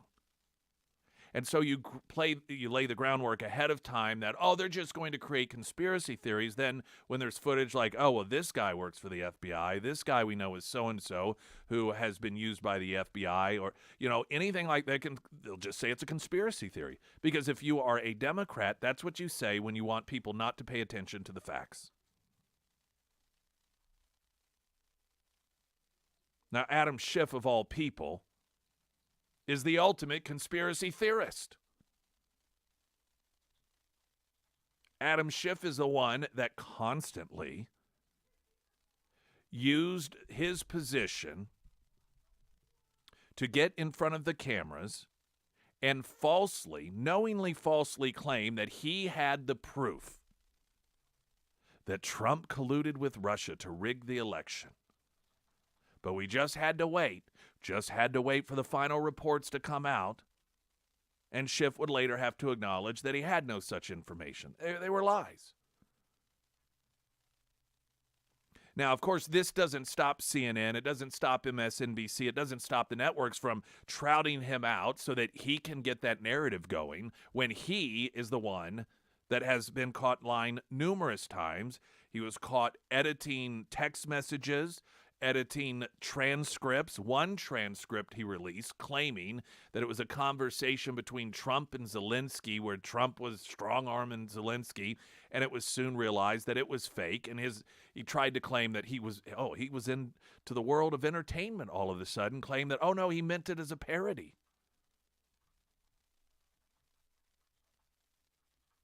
This is the last guy in the world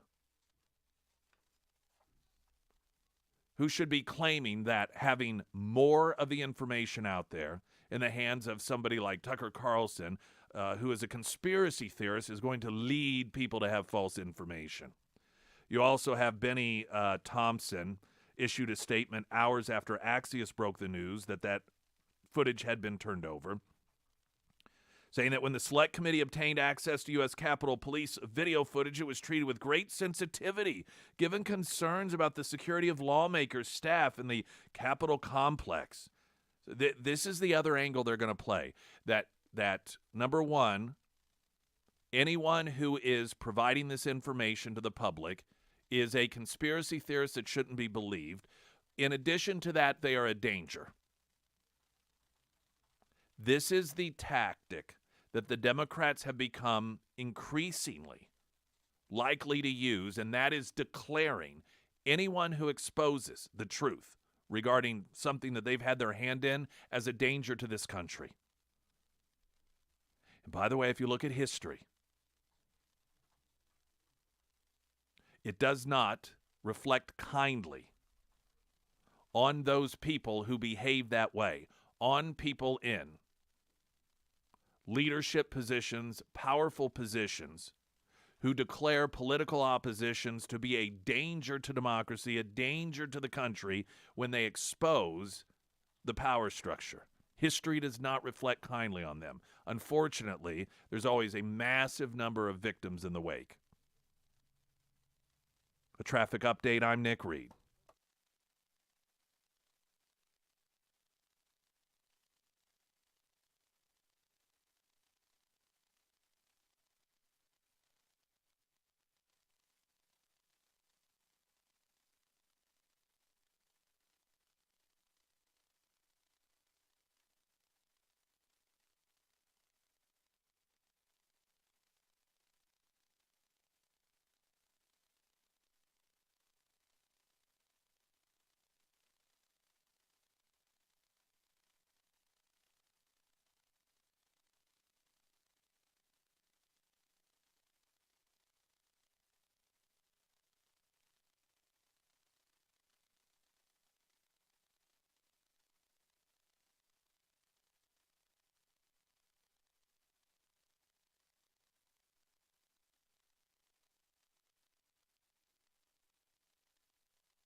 Flores Plus in Nixa and in Springfield, two very convenient locations, especially if you happen to be in those areas. Convenient for your pocketbook? 0% financing for 12 months. That's quite a deal. Nice upgrade, improvement to your home, the value of your home. And they're fully knowledgeable, not just in the products, but the process of installation as well. Had them do my entire home. That's Flores Plus in Nixa and Springfield. All their location info under Nick's endorsements at ksgf.com. I believe it was last week. I talked about an AP article that was attempting, in my assessment, to paint Republicans in Missouri as racist because they were dealing with legislation that, if passed, would allow for the state to fill the justice gap in St. Louis. This is not the first attempt at this. Over the last several years, particularly under Kim Gardner, there's been a disproportionately high number of black victims who have not seen justice. Whether it is a pro-criminal sentiment from Gardner's office or mere incompetence is potentially up for debate, but what is not up for debate is the gap in justice. Now, the way that the brilliant minds at the Associated Press presented it is that a bunch of white lawmakers are trying to take power away from a black woman with no concern whatsoever of black victims.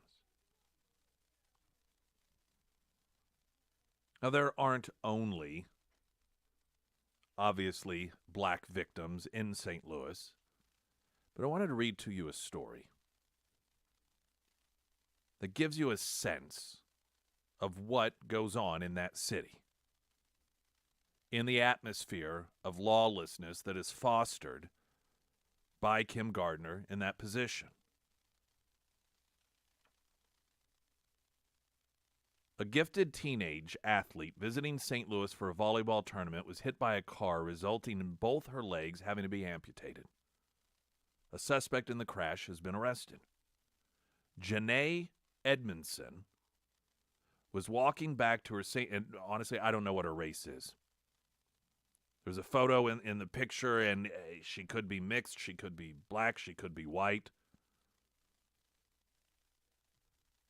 She was walking back to her St. Louis hotel with her family Saturday night when she was struck and critically injured, according to Jeff Wismer, the assistant director at Middle Tennessee Volleyball Club. Edmondson played for their 18 Blue team and had just committed to playing volleyball in college. Wismer said, a wonderful kid with a great smile, a three-sport athlete. She's lost both her limbs below her waist. So for us, how do you find words to explain our sorrow? We really can't. She suffered critical injuries after getting hit by the car, being struck around 8:40 p.m. Saturday. According to St. Louis police, a gray Audi Q5 ran a yield sign at the intersection and hit a Chevy Malibu. The Malibu went airborne and hit Edmondson, pinning her between it and a parked car. I mean, you can never imagine, but I just try to think of the times that I've been. I mean, I imagine here she's having a nice time. She's in a city that, she's perhaps not been to before, and she's there with her teammates and just walking down the street. Bam! Bam! Life changed forever. The teenager suffered critical injuries that resulted in the amputation of both her legs, changing her life forever, KMOV reports. Wismer went on to say, we have frustration. We have anger over any responsible act, a missed sign, or whatever was causation of this. Wismer described Edmondson as a teen with so much promise ahead of her. Now she faces a long road to recovery. Quote, the road in front of Janae is tough. There's going to be a lot of challenges ahead, financial challenges, emotional challenges. We're hoping our community can embrace this family as she goes through this unique time in her life that you cannot imagine.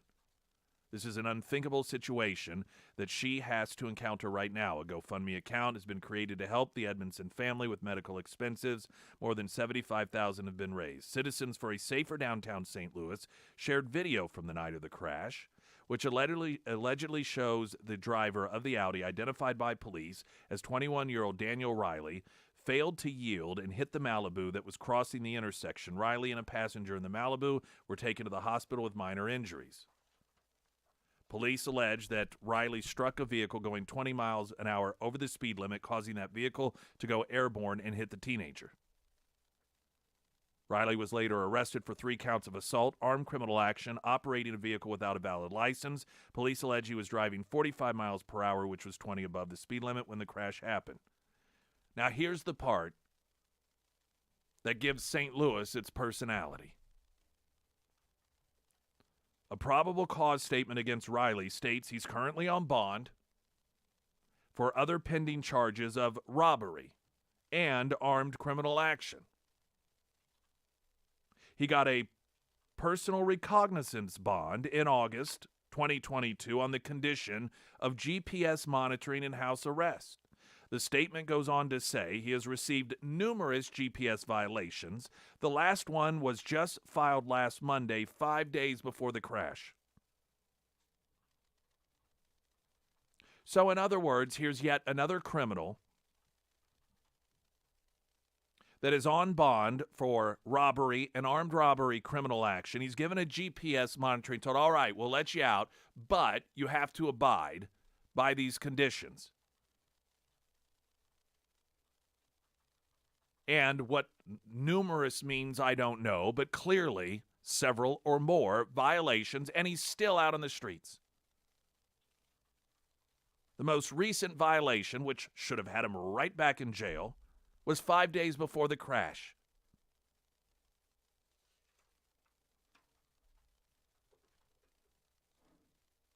This is such a vile problem because it's so solvable.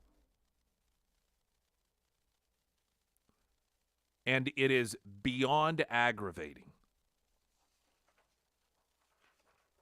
that when these individuals who are empowered to go out on the streets, when they shouldn't be let out on the streets, go out and commit some sort of crime, and then the people who are responsible for creating the atmosphere and fostering this sort of this atmosphere again occurring in a city like St. Louis, if guns are involved, they want to blame guns. You know, they never accept responsibility, and they always want to point the finger elsewhere.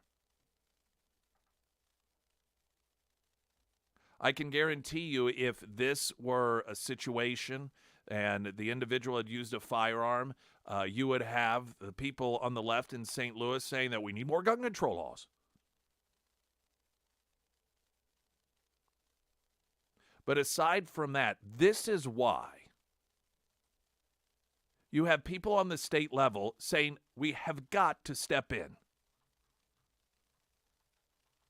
Because the way that the city of St. Louis is being run is one in which criminals know that they won't be held accountable. They demonstrate the knowledge of that through their actions. And here you have yet another situation where a person was completely and needlessly damaged in a manner that is going to impact the rest of her life. I can't imagine knowing that if people had done their job, this would not have happened to me. To be crushed, pinned between vehicles in that way.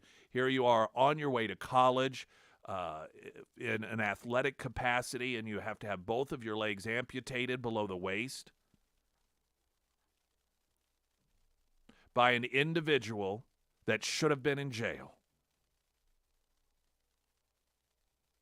but for the willful decision of people that are in charge of protecting the city.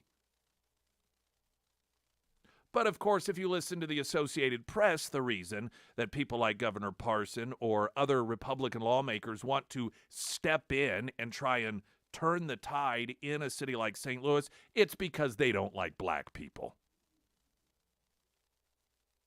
Springfield's Talk 104.1, I'm Nick Reed.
Well, Fetterman's nowhere to be seen. It seems increasingly likely that Fetterman is not going to return to the Senate. That's my assessment.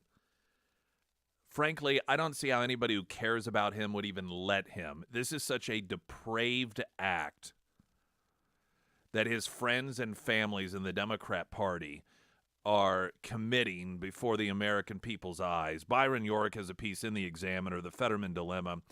Don't forget, I'm going to share some of it coming up here in just a couple of moments. We do have a Heroes Breakfast on Friday.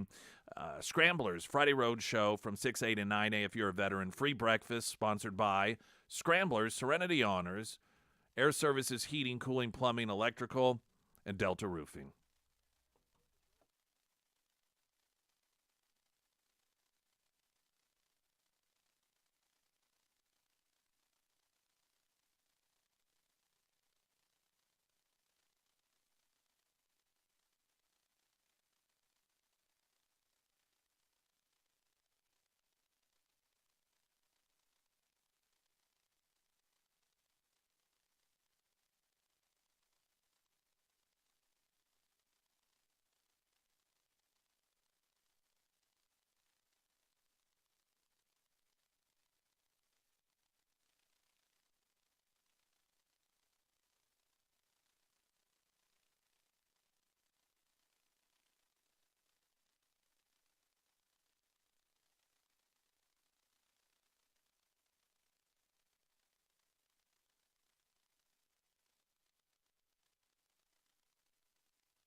First Alert forecast sponsored by Navant, employee benefits that work. Partly sunny with a high today of 63. Slight chance of showers, storms tonight, 59. Showers, storms tomorrow, 66. Sunny and Wednesday on Thursday with a high of 54. When you make certain decisions in life, sometimes they're massive decisions. Generally speaking, buying a new home is one of those massive decisions. At the same time, it is an industry that so many people have gotten into almost as a hobby, which is sort of a weird thing you think about. Because generally speaking, if you are going to hire somebody or work with somebody when it comes to making such a tremendous decision, it's an industry where they've they've devoted their entire life to it. But it isn't that way when it comes to buying a home, oftentimes. And there are thousands of licensed agents in the Springfield area.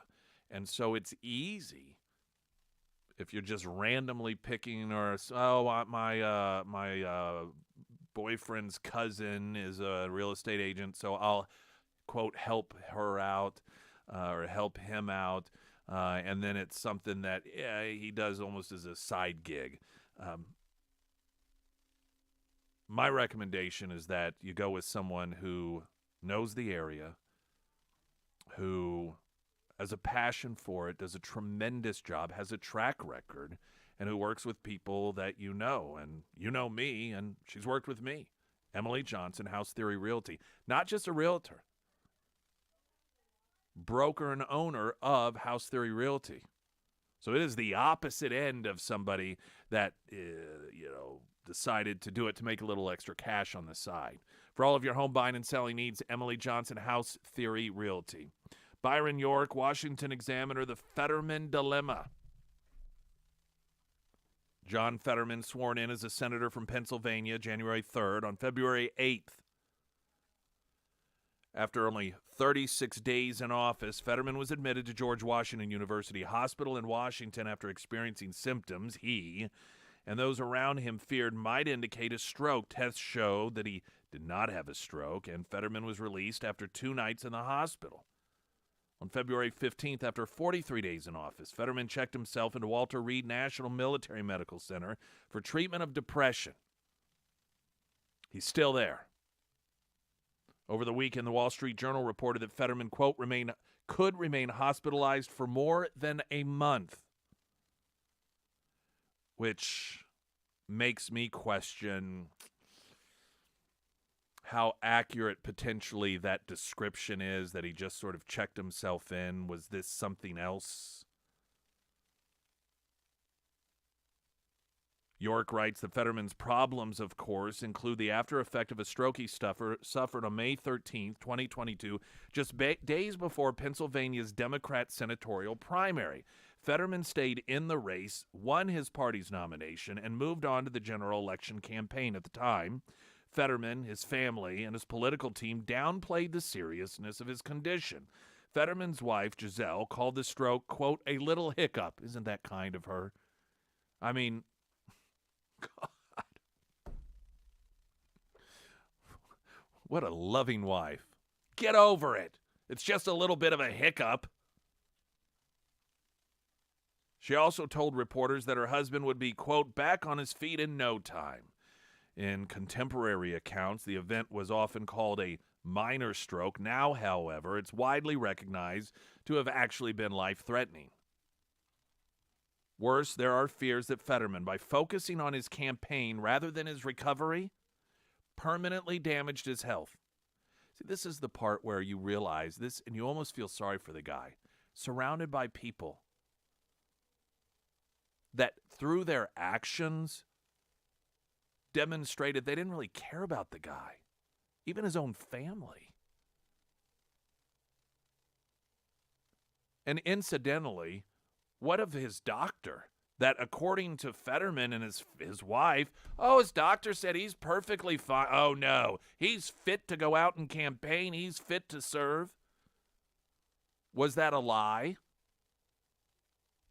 Or was he given really, really, really bad advice by his doctor?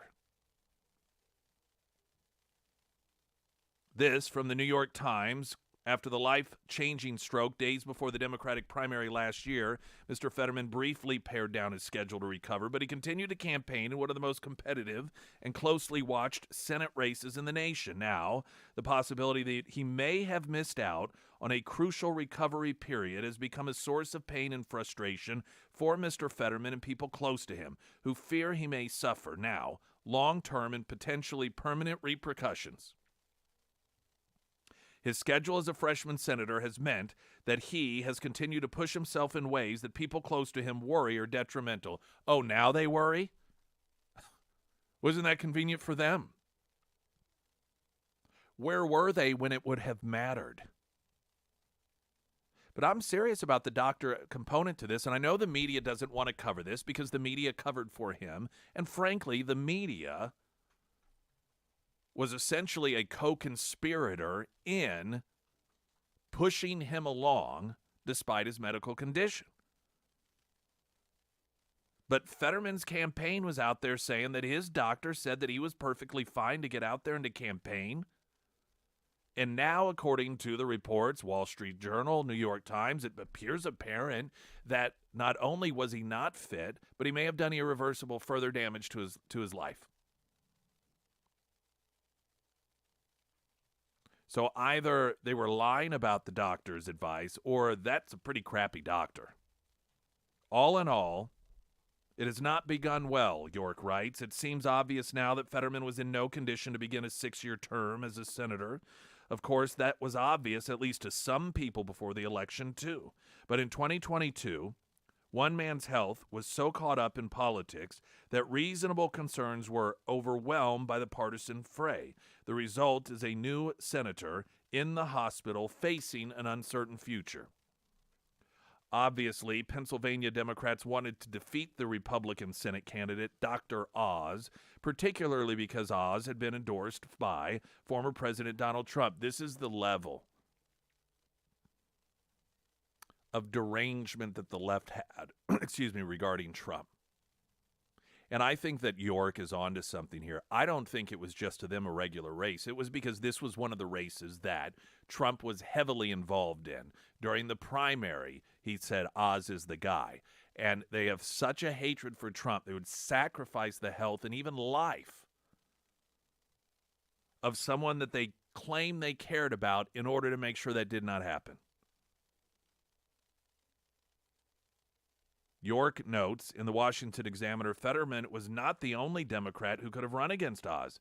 Democratic then Representative Connor Lamb was in the primary race and lost by double digits to Fetterman. Lamb's loss was attributed in part to the fact that he was too centrist for the liberals who had taken over Democratic politics. One Pennsylvania Democrat told the New York Times of Lamb that, quote, I look at him as another Joe Manchin, referring to the famously centrist Democratic senator from West Virginia. In retrospect, though, it appears that Lamb could have won the seat, just as Fetterman did, because Democrats and their allies in the media were successful in turning much of the race into a referendum on Oz and, by extension, on Trump. After all, Fetterman won after a debate in which it was clear to all that he had not fully recovered. Voters watched it and still voted for Fetterman. There were so many voters in Pennsylvania who were determined that Oz and Trump could never, ever, ever prevail that Fetterman was likely not the only Democrat who could have taken the seat. But Fetterman himself appeared to want it. It's necessary to say appeared because we never know what's in another person's heart of hearts. In any event, Fetterman and his party blew past the warning signs and went ahead with the campaign, and now in office he's hit a wall.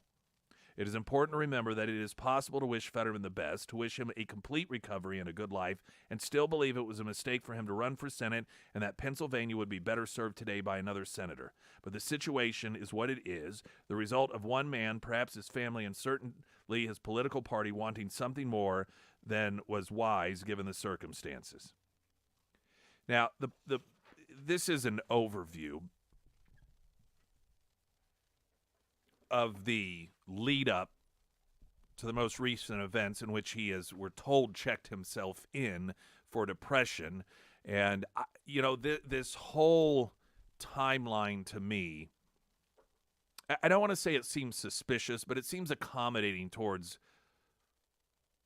another reality. And the fact that he was at some event and they claimed he got sick and then he was transferred from there, or not transferred, but immediately after that checked himself in for depression.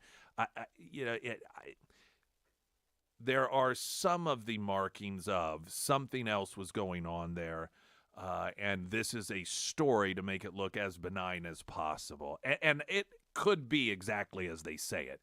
It's not unrealistic to think of, here's a guy that, frankly, has never really done anything in his life successful. He just hasn't. And he gets put into this position in which he's over his head under normal circumstances, and then he has to deal with a stroke.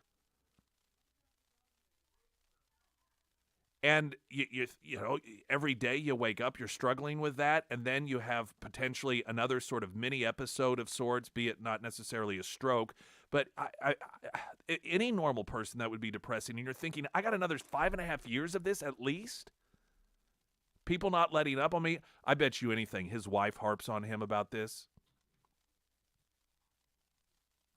I bet you she just... there's something about the fact that she wasn't the first person to stand in and say, you're not doing this. You're a father. We need you around for our children. But instead, is out there pushing him to do this,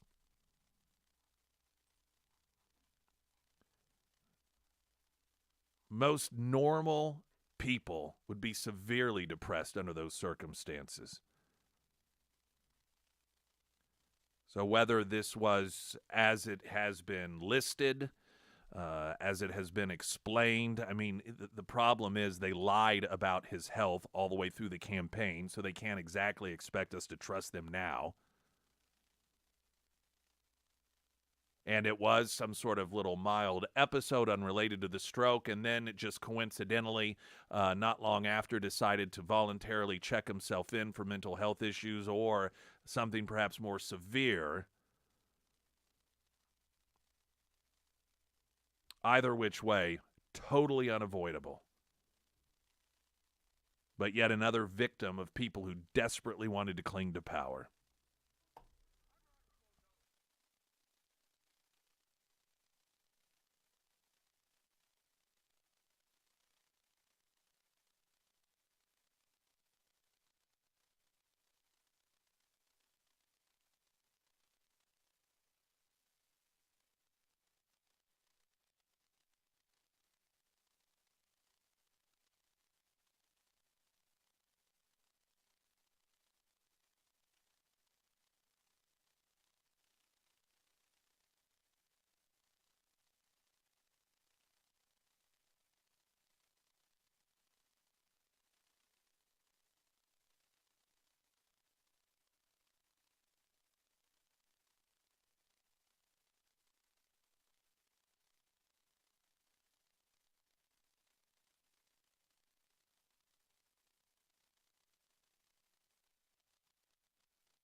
And Sarah Myers. Thank you, thank you. When something unexpected pops up with your home, that can be incredibly frustrating. You know, you think, oh my gosh, how much is this going to cost? When am I going to be able to get this fixed? Who do I hire to get these jobs done? Well, I have an answer for you, and that is Beadles Property Maintenance. Now, Beadles is spelled Beadles. They're a locally family-owned business, and they have been serving the Springfield area for over a decade now. And they do a variety of high-quality property maintenance and repair services. So if you have an issue with mold remediation, if you have crawl space repairs that need to be done, if you need a vapor barrier installed, if you've had a leak that has went left untreated, Beadles Property Maintenance can help you out with all of those items. But then they can also help you out with some of those smaller day-to-day items as well. Maybe you're wanting to get your deck prepared for spring. Maybe you have some family members coming in to stay with you over the summer, and you're wanting to do a bathroom remodel on that guest bath. Beadles Property Maintenance can help you out with items like that as well. So if you find yourself in an unexpected situation, or if you have some home repairs that you have been planning on, Beadles Property Maintenance, they can help you out with either of those items. Now you can find all of the contact information for Bruce and the Beadles Property Maintenance team at ksgf.com under the Sarah's Endorsements tab. On the American Transmissions talk and text line, somebody referencing Fetterman's wife as another Jill Biden, another noting I think she wants the job, not him. That could very well be. You never really know what family dynamic is in play. With the Bidens, largely because of Hunter's laptop, we know that those people, they are all just one Jerry Springer soap opera, constantly betraying each other, bad talking each other to one another, trying to leverage their relationship to, with one another. It's just toxic.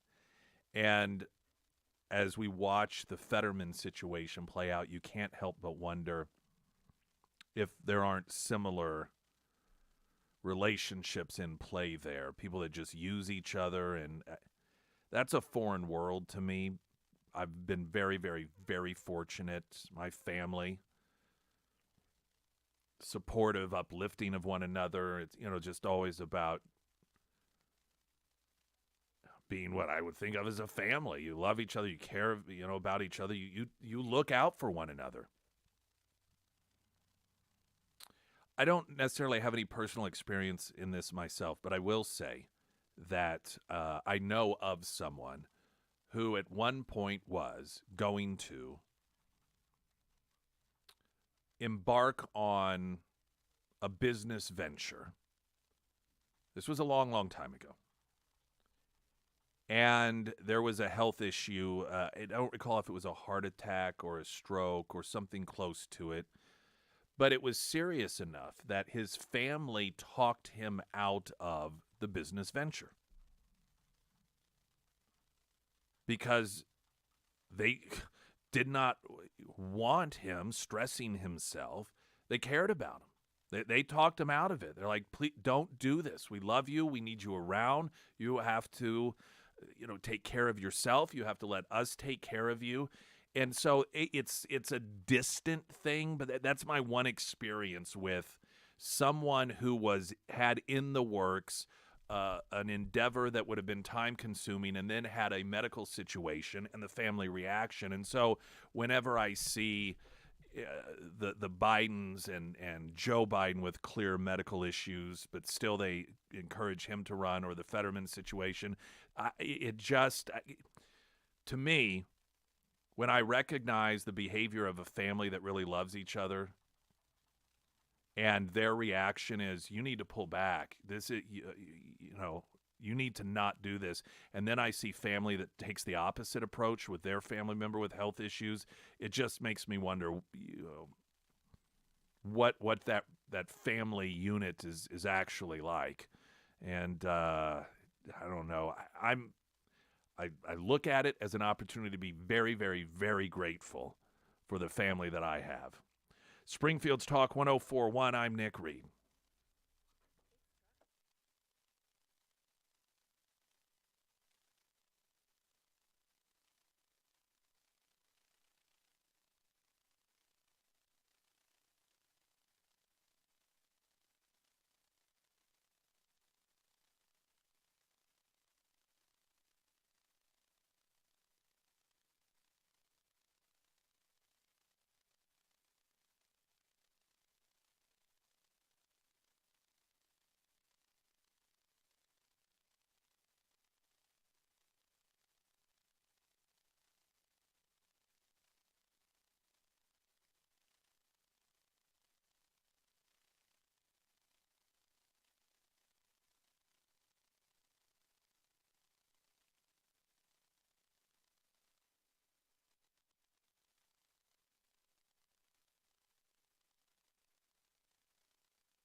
Utah governor says Taylor Greene's national divorce proposal is evil.